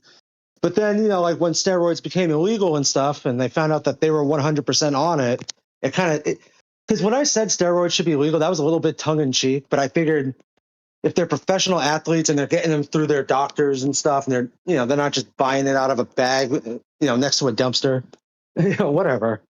Because then it becomes a problem too, because something that's not classified as a steroid or whatever, and it's perfectly legal, then you're taking it, then all of a sudden it becomes illegal and they test you. And now it's like you kind of get painted as being a cheater when you weren't technically doing anything wrong until the rule change happened. So that's why I don't know. But for combat sports, I wouldn't think steroids are ethical at all. I mean, but who knows? I don't know. But you don't hear about steroids as much anymore, except for like in pro wrestling. Well, they're not good in combat sports, and I tell you why. One of the reasons they're not good is because they can give someone an edge, and that person can end up killing someone or seriously injuring someone simply because they have this extra edge that they really shouldn't have. So it can be dangerous in that way. You know, even if you're training with someone who's full of roids, they're not good people to train with. They're not. They have this big mad intensity about them. You know what I mean? They're overly aggressive. That kind of thing. Sometimes some of these people. Oh yeah, that's a true thing. Like I grew up with my buddy. He was on steroids. He always denied it until he moved out, and then we moved to couch and found all his like little schedulings and stuff. But he was the nicest, chillest person ever. But if you ever went to the gym with him, you wouldn't want to be around him. He wasn't a dick to you personally, but he didn't chill out. He was like going at like an 11 the entire time, and like it just. But other than that, when he wasn't at the gym, he was the most mellowest, meek person you'd ever meet. Some people become, some people are naturally very competitive. I liked to do the things I did, but I wasn't as competitive as other people. If you know what I mean. There was some people, like a lad who used to train me. He actually started with us before or after I ever started. But he went and did got a lot of training with professionals, and he was just a natural as well. He just had the natural abilities for submission wrestling and all that. Now, he would never use steroids or anything like that. He's not that kind of person. But he was naturally competitive, where he would go from being easy going, he's the soundest guy, really good guy, very intelligent fella, a good character, right? But easy going, right? But when it comes to competing, there's a complete change. Like, his face changes, everything changes.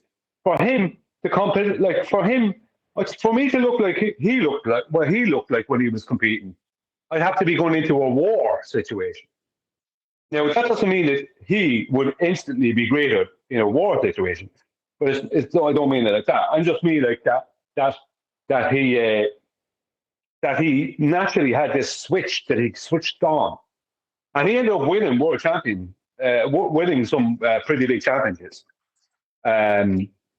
At one point, and for the level he was at.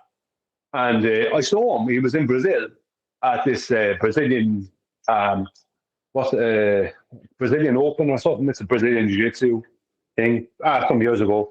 And at his level, he took apart like 6-7 people. There was just no competing. None of them even came close to competing with him. He broke a couple of guys' elbows and stuff like that. He was just... he just had this switch. He has it, this competitive switch. And when he switches it on, he's all business. And that's it. When it comes to competition. Now, as I said, that doesn't mean that he's going to be like that if we were in a war situation or something like that, because it's not the same thing. But I'm just saying, to have that look on my face, to take it, I'd have to have something. What it is, he took the competition just really, really serious. Deadly serious. Whereas for me, competition was just like, it didn't really matter that much. And I think that's the thing. Like, as I was saying earlier about the whole gold medal stuff, it's like you have to really want that gold medal. And he's one of those guys that got those gold medals. He's just one of those guys. He's just competition was deadly serious. Whereas for me, it's just like I didn't care whether I competed or not. You know what I mean? So it's difference in people, I suppose.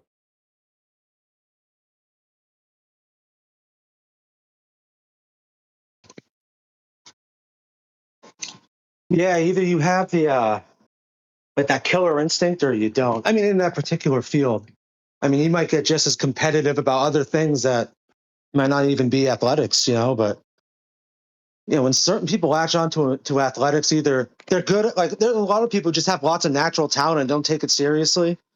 Then you get the other ones that have to work a little harder at it because they lack some of the talent, and they're the hyper competitive ones just because they had to be that way just to hang with the other people.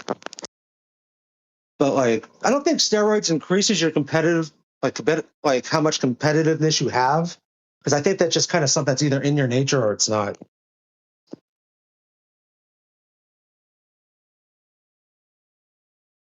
Yeah, some people are just they just want to be the winner. No, I understand it though, because in some other things I was competitive. I just wasn't competitive. I just wasn't as competitive as he was. As some of my friends were when I was training. He was training me at times, but he was still my friend. But I treated him obviously when he's training me. He's training me. Like, yeah, I give him that respect. but it was like I just enjoyed doing it, whereas he was deadly serious. That kind of way. It's like, I like driving cars, but the other guy, he likes driving them really fast and faster than everyone else and winning. That kind of thing. Yeah, it's like some people are just, and as you said, like, it might just not be for every sport. It could be something else he's not competitive at. But when it came to that, he was deadly serious. Like, there's a complete change in his face. His face just completely changed when he was competing. Completely changed. I could see the guy who was on the video, watched the video of him when he was in Brazil. And you could see some of the faces on the guys across the mat from him, like, that they went, when he just walked onto the mat, his face changed, and you could see that their face changed. They got scared. Because he was so serious. He was more serious than them. In a way. And the one who's taking it the most serious is the one that's normally going to win often in those situations, isn't it? All other things being even. That it's a psychological edge he just gained over them too. If you can make them break before it even happens, you're pretty much going to win. So I bet there's a lot of that goes into it too. It's all psychology. But yeah, Mike Tyson was great at it. He was deadly serious, right, about the thing, whereas some of his opponents weren't that serious as him. And so when he'd be there looking at them, they'd be kind of like, they'd be ready to have a fight, but they weren't as serious as him. He was deadly serious, more than they were. And that was what a lot of time won it for him, because he had this intensity, this aggression. He was taking it all so serious. He wasn't going, I'll give it a go and see what happens. He was going in there with the intent of not, like he was scared of them doing it to him. So it was fear driving him. But there you go. That's a great example of that. Someone who's just taking something very serious, more than their opponent. If your opponent is taking it more serious than you, and all other things are equal, then you're probably going to lose. Yeah, that's what he said. He said for the most part, he was terrified before every single fight. But then once they would have to stare off, when they would have to touch gloves and stuff, he said he could tell right then and there if he was going to win or lose based on if they broke eye contact with him. He says if they break eye contact, then he automatically knew he was going to win. But yeah, he was extremely fear driven. He said he was petrified before pretty much every bout up until a certain point when he just started crushing everybody. But sure, he was still semi scared. But yeah, he was always afraid before his fights. I was surprised when he said that because of like his, the way his reputation was.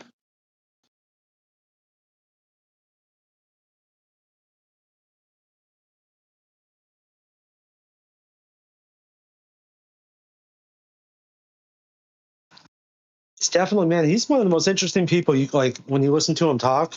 I just like he's kind of become like almost turned into a saint though, and it's like the guy still was kind of scummy. I mean, he seems like he's repented, but he's an interesting cat for sure.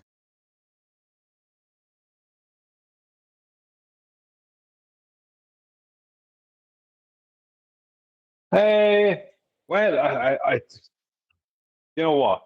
He just had a lot of bad influences around him. Grew up in a bad way, had a lot of bad influences around him. I think he's really turned his life around, to be honest with you. I think he's actually he's very wise, very smart guy. But I think he has a lot of wisdom from his own mistakes and that. Oh yeah, no, he totally does. No, I don't think he's a bad person now, but he definitely was at one point. But that's it's redemption. I mean, he's the model of that. I mean, no one's ever been perfect. Everyone's done things they're not proud of. Maybe not to the same level as him, but no, he's definitely not. He's a good dude. I just got upset when he threw that fight with Jake Paul. I don't care what anybody says. He totally threw that fight because there was openings where he could have just ended him and he didn't. But I mean, $30 million. He needed the money. Look, your man Jake Paul, he can box. There's no doubt about it. He can box. He's good at it. But let's be honest. There's a reason why he fights a lot of MMA fighters who are at the end of their career, or guys who are gone past in age, people like Mike Tyson, because, do you know what I mean? He wants to have the wins underneath his belt. See, for him, it's a money thing, right? He can set up a fight with some MMA fighter who is gone past their prime, right? Who knows it's a money fight. They're going in there to lose. They're not going in there to win. He has to win the fight. It might be like Tyron Woodley, right? In the first fight he had with him, put him out to the ropes, and he wasn't allowed after that due to contract. When Jake Paul got back in, he wasn't allowed to finish him off. That was part of the contract, supposedly. In the second fight, Tyron Woodley, loads of pro boxers were calling it out. They say that Tyron Woodley dropped his hand on purpose for Jake Paul to knock him out. It was like there was too much of a difference between the two fights. Do you reckon in a way? Now, I'm not saying Jake Paul is not good, because obviously he's able to box. You can't say he's not good. But he's not at the level. He has never proven himself to be at the level that he's supposed to be at, because he keeps fighting a load of people who are at the end of their careers, or people who need money, or people who are too old. Do you know what I mean? These kind of things. And even an MMA fighter, they're not going to have pro boxing skills. They'll be better than a normal person, but they don't have pro boxing skills. The MMA fighters, boxing is only one part of it. So they can't work on the boxing skills like a boxer. It's not the same thing. So they're not going to have pro boxing skills. Even with a bit of training, they would take a good few years to gain pro boxing skills. That's not something you can just gain. So things like that. So the guy for me, I see him as someone who's just he's just making money. Like he has amassed a lot of money and a lot of fame, and people can say what they want, but his lawyer writes up the contracts, and people either sign them or they don't. And once they do, they've done the deal with the devil, and he's going to get the notoriety. He's going to get the win out of it. Now the one fight he did have was against Tyson Fury's brother, Tommy Fury, and Tommy Fury beat him. But Tommy Fury is an actual boxer. Do you reckon in a way? Who is of the same age or similar? Do you reckon in a way? And of the same weight or whatever. Like there's a lot of people as well he's in against Jake Paul. He's often bigger than as well. Like he's a lot bigger than Tyron Woodley, for instance. So it's like, but he did lose that fight because he was up against someone who was of the same age, of the same actual size, and was a pro boxer. He doesn't, like Tommy Fury doesn't have to be a world champion, he just has to be a pro boxer. So that's the difference, But look, if you're going to get involved in that and you're going to sign that contract, you're going to do whatever, I mean, you'll get a payday out of it, but he's going to be the winner. And if you're okay with that, then fine, that's up to you. Yeah, everything he does is just publicity stunts. He couldn't try to work his way up the card to become a contender to get a championship with a whole group of other boxers in the same age and league as him. He wouldn't. I mean, but then again, he might. I don't know. He's never been in that situation, so I really can't say he couldn't. But mostly what he's doing is just internet money grabbing. Yeah, but I think he sees it as he could try to do all that and maybe get there and maybe get the notoriety, maybe win. Or he could do it this way and definitely win and definitely get all the money. So. And don't end up with a brain damage. He's smart, like he's not stupid. He doesn't have to do that to get money or fame, and clearly he doesn't care that much to become a champion in boxing. So why even do that? Yeah, he's obviously not I don't know worried how about he would do the if he was legacy. to try, though. I mean, what if he did become a champion in some whatever? I don't know if they're called leagues or what. How boxing's like divided up. There's so many belts. I get lost in all that. But I mean, if he was to Are you always talking strictly about fight that Paul professionals kid? in his own age, he might. Yes. Huh? Oh, okay, good. He might do okay. Logan Paul or whatever, Jake Paul, isn't fighting They both for box. notoriety. He says why he's fighting. Yeah. It's money. He's making money. Never.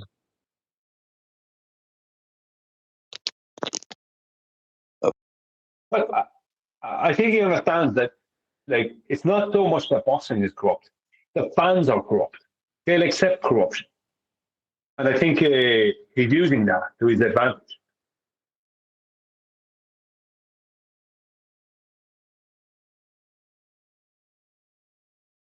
He's using an outside Oh, I see system to establish a boxers union for, the boxers that don't make it but get brain damage because of the sport, so that they get insurance to help cover them for the rest of their lives. Say that first part That should again, be Tom. He's trying to establish a boxers union. All right.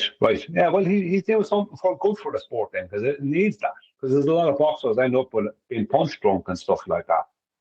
And they're not even people that, like, you can end up being punch drunk without ever becoming a pro. You can end up being punch drunk without ever becoming a pro boxer. So it'd be very easy if you're a pro boxer to end up in that situation.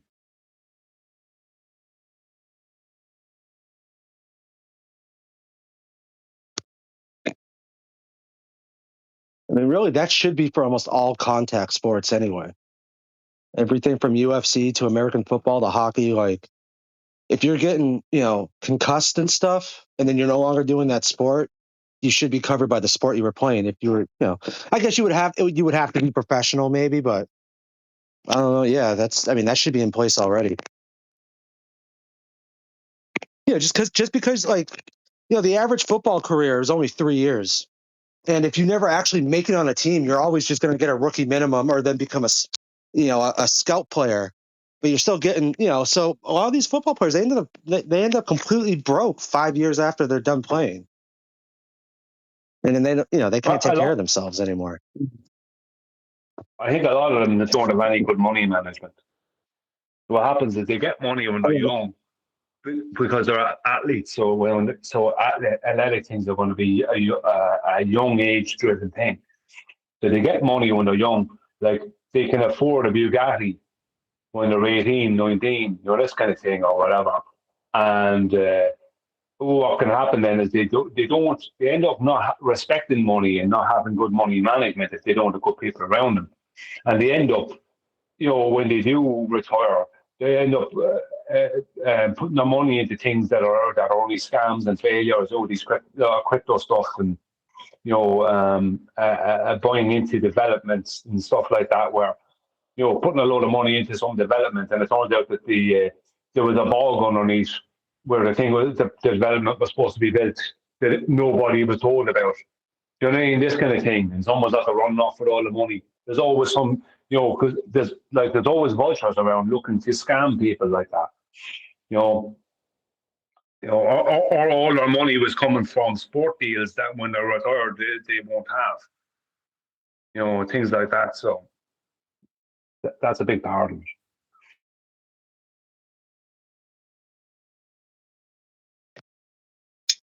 Oh yeah, it's easy to blow through $5 million if you think you're going to have a long career, but then all of a sudden you get hit. Now your ACL is completely gone forever. Your career ends, and now you don't have any money because you spent it all. That happens to so many people. Yes. Yeah, it's like as soon as you get any money, that's one thing I never had any money, but any money I did have, I always knew the right thing to do with it. And as soon as you get any money, I don't care if it's only 4,000, 40,000, whatever you can get. Let's just say, do not, like, I'm one of these people. If I won the lottery tomorrow, let's just say, the first thing I'm doing is I'm going to go somewhere, leave where I am, and I'm going to go to Switzerland or somewhere because I'm going to have to need a bank account there. But I'm not going to be spending loads of money. Like, okay, I'm not going to be flying coach, as you would call it. I'm going to go on first class. I'm not flying and I'm not feeling with the cattle, right, if I can avoid it. But as far as spending money, I'm not going to be going off if I had one. The first thing I'm going to do is I'm not going to be buying a Bugatti. That's not the first thing I'm going to be doing. But I won't buy a Bugatti anyway, or any of those kind of. I'm not into those kind of cars. But the point is, I'm not going to be buying one, even if I had the money. Do you know what I mean? Other people, they get a load of money, and the first thing they want to do is buy a mansion and a Bugatti. It's just like, slow down, get control of it, because money is like a wildfire. You have to get control of it. You have to control it, because if you don't, it'll burn itself out, or it'll burn down things you don't want it to burn down. And as soon as you have money, everyone wants some of it. As soon as you have money, everyone wants some of it. And when you won't hand it out to them, then they don't like you. Do you know what I mean? They have no problem with you until you got money, and then they can give it to them. So there's all that, relatives, supposed friends, all that come out of woodwork. There's all that rubbish element to go with it. So you have to be very, very careful about how you handle that situation. But I know for certain, if I ever get a load of money, I know I can handle it, because I've always been that way. I'm one of those people. I could absolutely be a billionaire with ease. Not a problem. But other people wouldn't be able to handle that. They wouldn't do it. They would destroy them. So you're saying if you won the lottery tomorrow, your first purchase would not be cocaine and hookers? No. Well, I don't know if hookers anyway, and I've never been. And cocaine is not something I partake in either. No. That's I'm going to be much more. I'm going to be more boring about it. I'm going to be honest. I'll be far more boring about it at first. No, that's a meme. I don't know if you guys have seen it in like Europe, but like about 10 years ago, we had a Powerball that was going on, and it was like over like $3 billion or something. So like there was a bunch of people in a gas station all filling out their Powerball ticket, and there's a news reporter there, and she just turns to her left to the first guy she sees, and she goes, "Sir, what are you gonna do if you win the money?" The guy just looks at her and goes, "Get some cocaine and hookers," and he like just walked off. It was the greatest thing. I think I did see that. I did see that. Yeah. Don't get me wrong. I understand it. It's just not the first port of call kind of thing. The first port of call is get control of this. It's like, as I said, it's like a wildfire or a bull. You have to control it because it's dangerous. Get control of it. I'll be boring. I'll be the most boring lottery winner ever. On the first day. Honestly. The first thing you should do if you win the lottery is establish a trust in which the money is, you become the beneficiary and administrator. Give a financial institution trustee rights. Are you talking about hire someone? For your kids or that kind of thing, John? Is that what you mean? No, it'd just be for you and your posterity, because then the money's protected. Like, nobody can sue you and get that money. I know what you mean. Yes, you're just protecting yourself. Right, yes, I understand that. They have to go through whoever you have established, whatever company or group you've established or you put in place, as a front man, as a front. Is that what you mean? Like,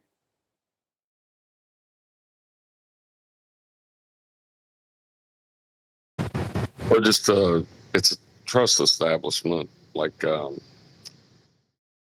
get you some paperwork on it if you want to know.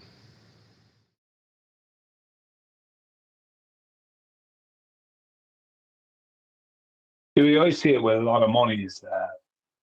You can someone's threatening you, or trying to get money out of you. It's tricky. It can be tricky. Like, someone's trying to get a lot of money in it. It can be tricky if you have a lot of money. So it's not a good thing to hang around where a lot of people know you. Go to where you're not known. That's the best thing you can do. One of the first things you should do is leave and go to where you're not known. Because if you have a lot of money. Hey, speaking of suing somebody, can you sue somebody for destroying your worldview? Let's hope not. Well, for that, disappointed. Nathan is in a world of trouble. I don't think so. Otherwise, they wouldn't be looking for angles to take kids off us and things. They want to punish us for destroying their worldview, but I don't think they can take legal action.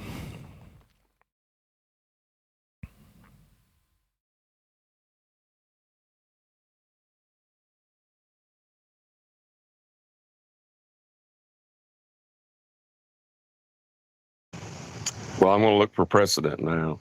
See if they can bring a lawsuit against you for destroying their worldview.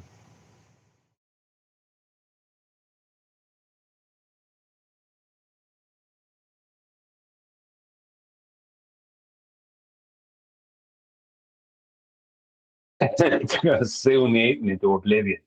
I like that when you say Nathan. Let's hope not. He made me acknowledge a flat plane before I could say it was a sphere.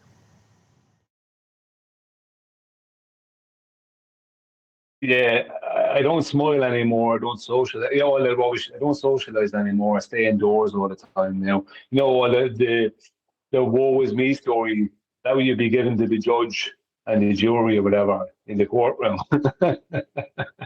My client, or sorry, it wouldn't be, it'd be my client. Your lawyer would be given the sob story about what happened to you and the effects of what happened to you when Nathan took away your worldview. I had a great job. I was in a good church.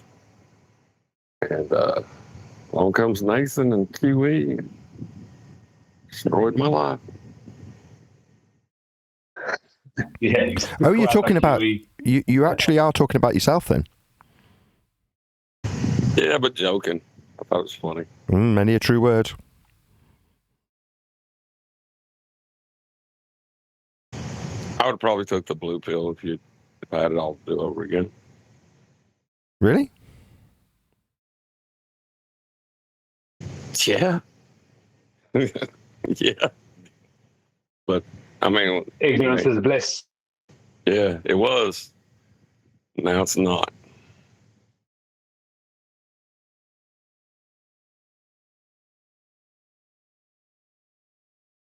Or at least you could have figured out a way of wangling it like you... who was the guy we were covering today? I was going to say Orson Welles because stupid vaccine.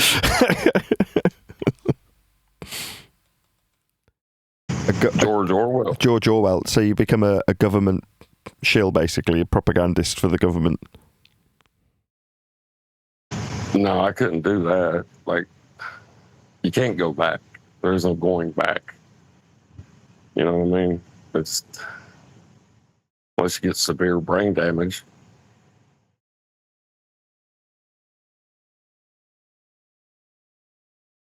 Are you considering hitting yourself in the head with a hammer? Is that what you're saying, John? Well, I have been looking around, and I do work at an industrial site. There's a lot of things that could happen in the form of brain injuries. I'm not trying to kill myself, just numb the pain. Yeah, make myself a little dumber. That's all I'm looking for. Dumb the pain. Dumb the pain of knowledge.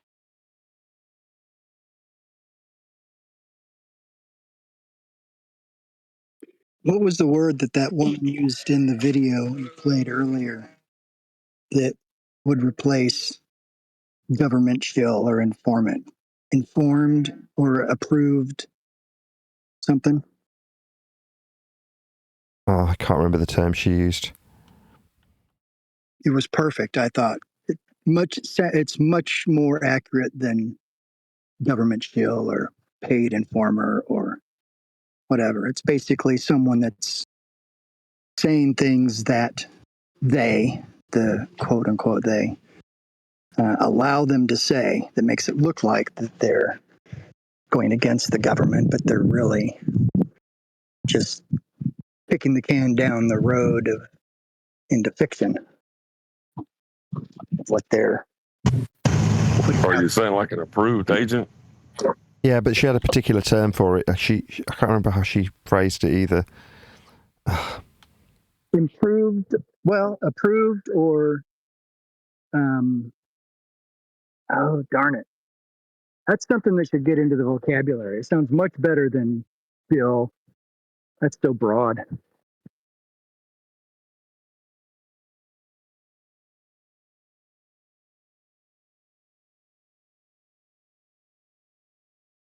I guess we'll just have to go back and rewatch the video.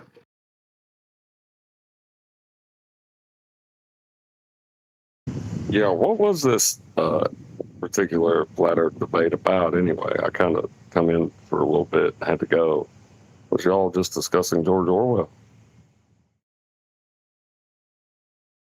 Yes.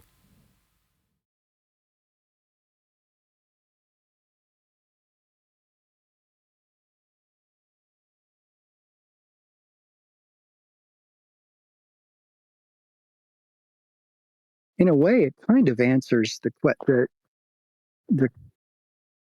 question of why would they lie. It takes that out of the picture.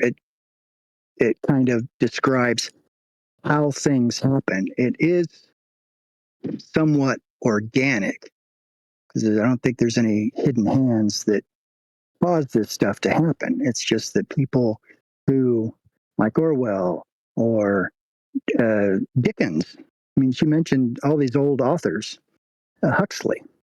I think all of those guys were what she was describing as approved agents, and just what they wrote organically portrayed what they, the big they, want to be portrayed to keep the people in from searching out actually what is true, what's happening now.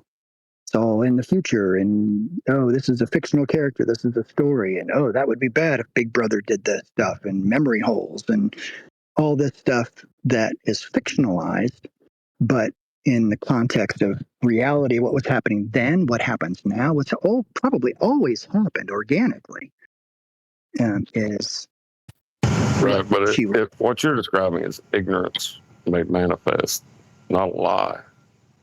They're wrong. No, right. That's what I'm saying. That's what I'm saying. That's what takes the question of why would they lie? No one's lying. Because lie means literally you have to know what the truth is to actually say this. No, you don't. Don't you? No? No, well, the astronauts don't need to know what space is. To lie about being there. No, that's what we're saying. What we generally say is that the astronauts are the only ones that are really lying when they say they've been to space. But everyone else who thinks space is real and believes the lies of the astronauts, they're just ignorant. And they spread the ignorance just because they just believe what they believe, right? So they're not really lying. But yeah, the astronauts don't necessarily know the truth either. They're just spreading a falsehood that they know is false.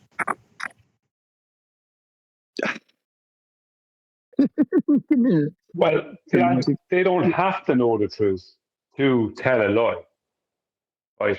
It doesn't mean they don't know, because we don't know what they know or don't know. But we know that they don't have to know the truth to tell a lie. They can just know that they're telling a lie. No, that is true. And why, the question of why did they lie, I give the same answer to that as I have given in the past. Because they know people will believe them. That's why lawyers lie, because they find out early on in life that people will believe lies. And you can manipulate people with lies. You know, you get good enough at it and brazen enough at it and into a strong enough position, you can use it to your advantage. You know, people don't want to believe. See, what's always on the side of these people is they know that people don't generally want the truth. This is the thing. They don't. Like the proof, this topic is the best proof of it. You know, trying to give people the truth and they don't want to hear it. They haven't wanted to hear it since the 1800s. You know what I mean? Don't tell us about that truth. Don't tell us the truth. Don't tell us that. They don't really want it a lot of the time. You know, until it's absolutely necessary for them to know it. So it's easy when people don't want the truth. It's easy to tell them lies because that is easier to swallow. It's easier for them to take in the lie, even if they suspect it's a lie. It's easier for them to accept it than the truth because the truth is not what they want to hear. So the problem isn't the problem. The problem is, are people more afraid of the truth or more afraid of being lied to? Most of the time, they're more afraid of the truth, aren't they? You know, it's a human issue. You know.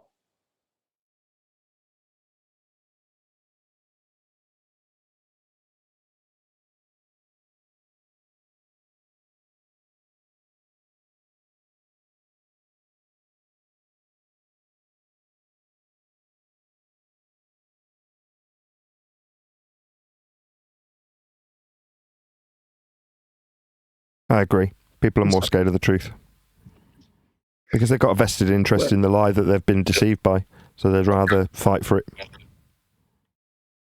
I think people also suppress the truth. And lies get promoted. Yeah.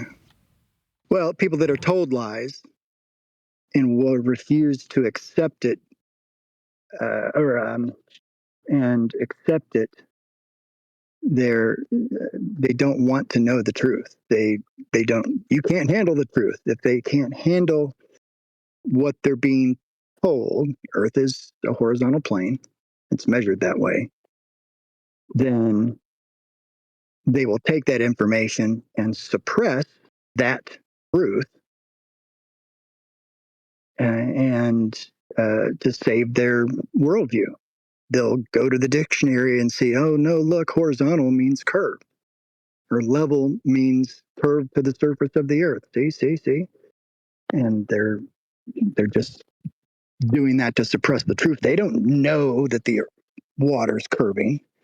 They just know that it can't be flat because that rocks their world, and they don't even look at the fact, laws of nature, water seeks level. So they suppress that truth in order to protect their worldview. And at that point, if they spread it around that, no, really, the water's curving, then yeah, they're lying because they don't even know what the truth is.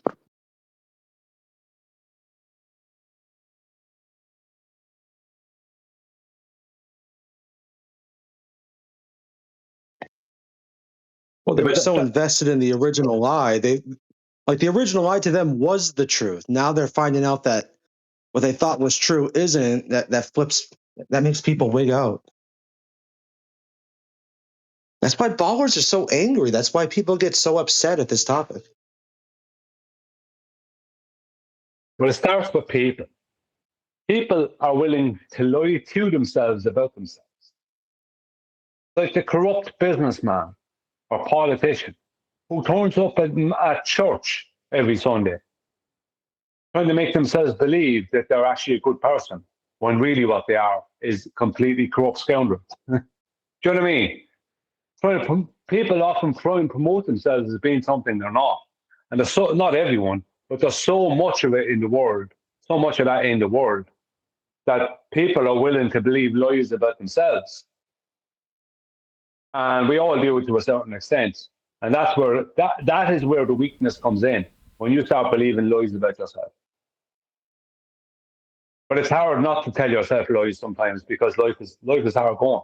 Sometimes you need to tell yourself, it feels like you need to tell yourself a little lie. You know what I mean?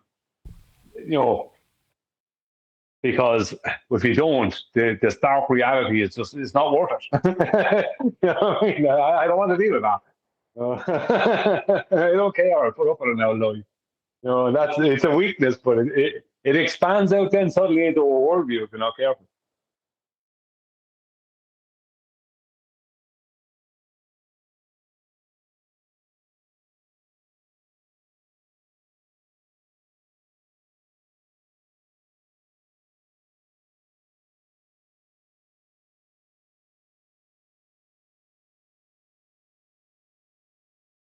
Yes.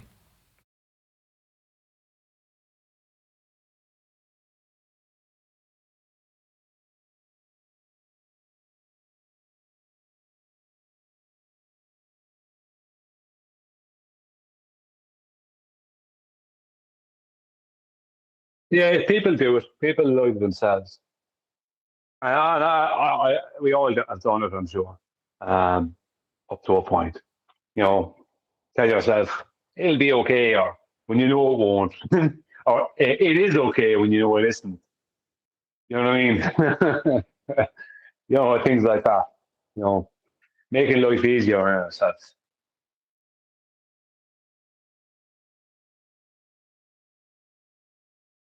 Indeedy.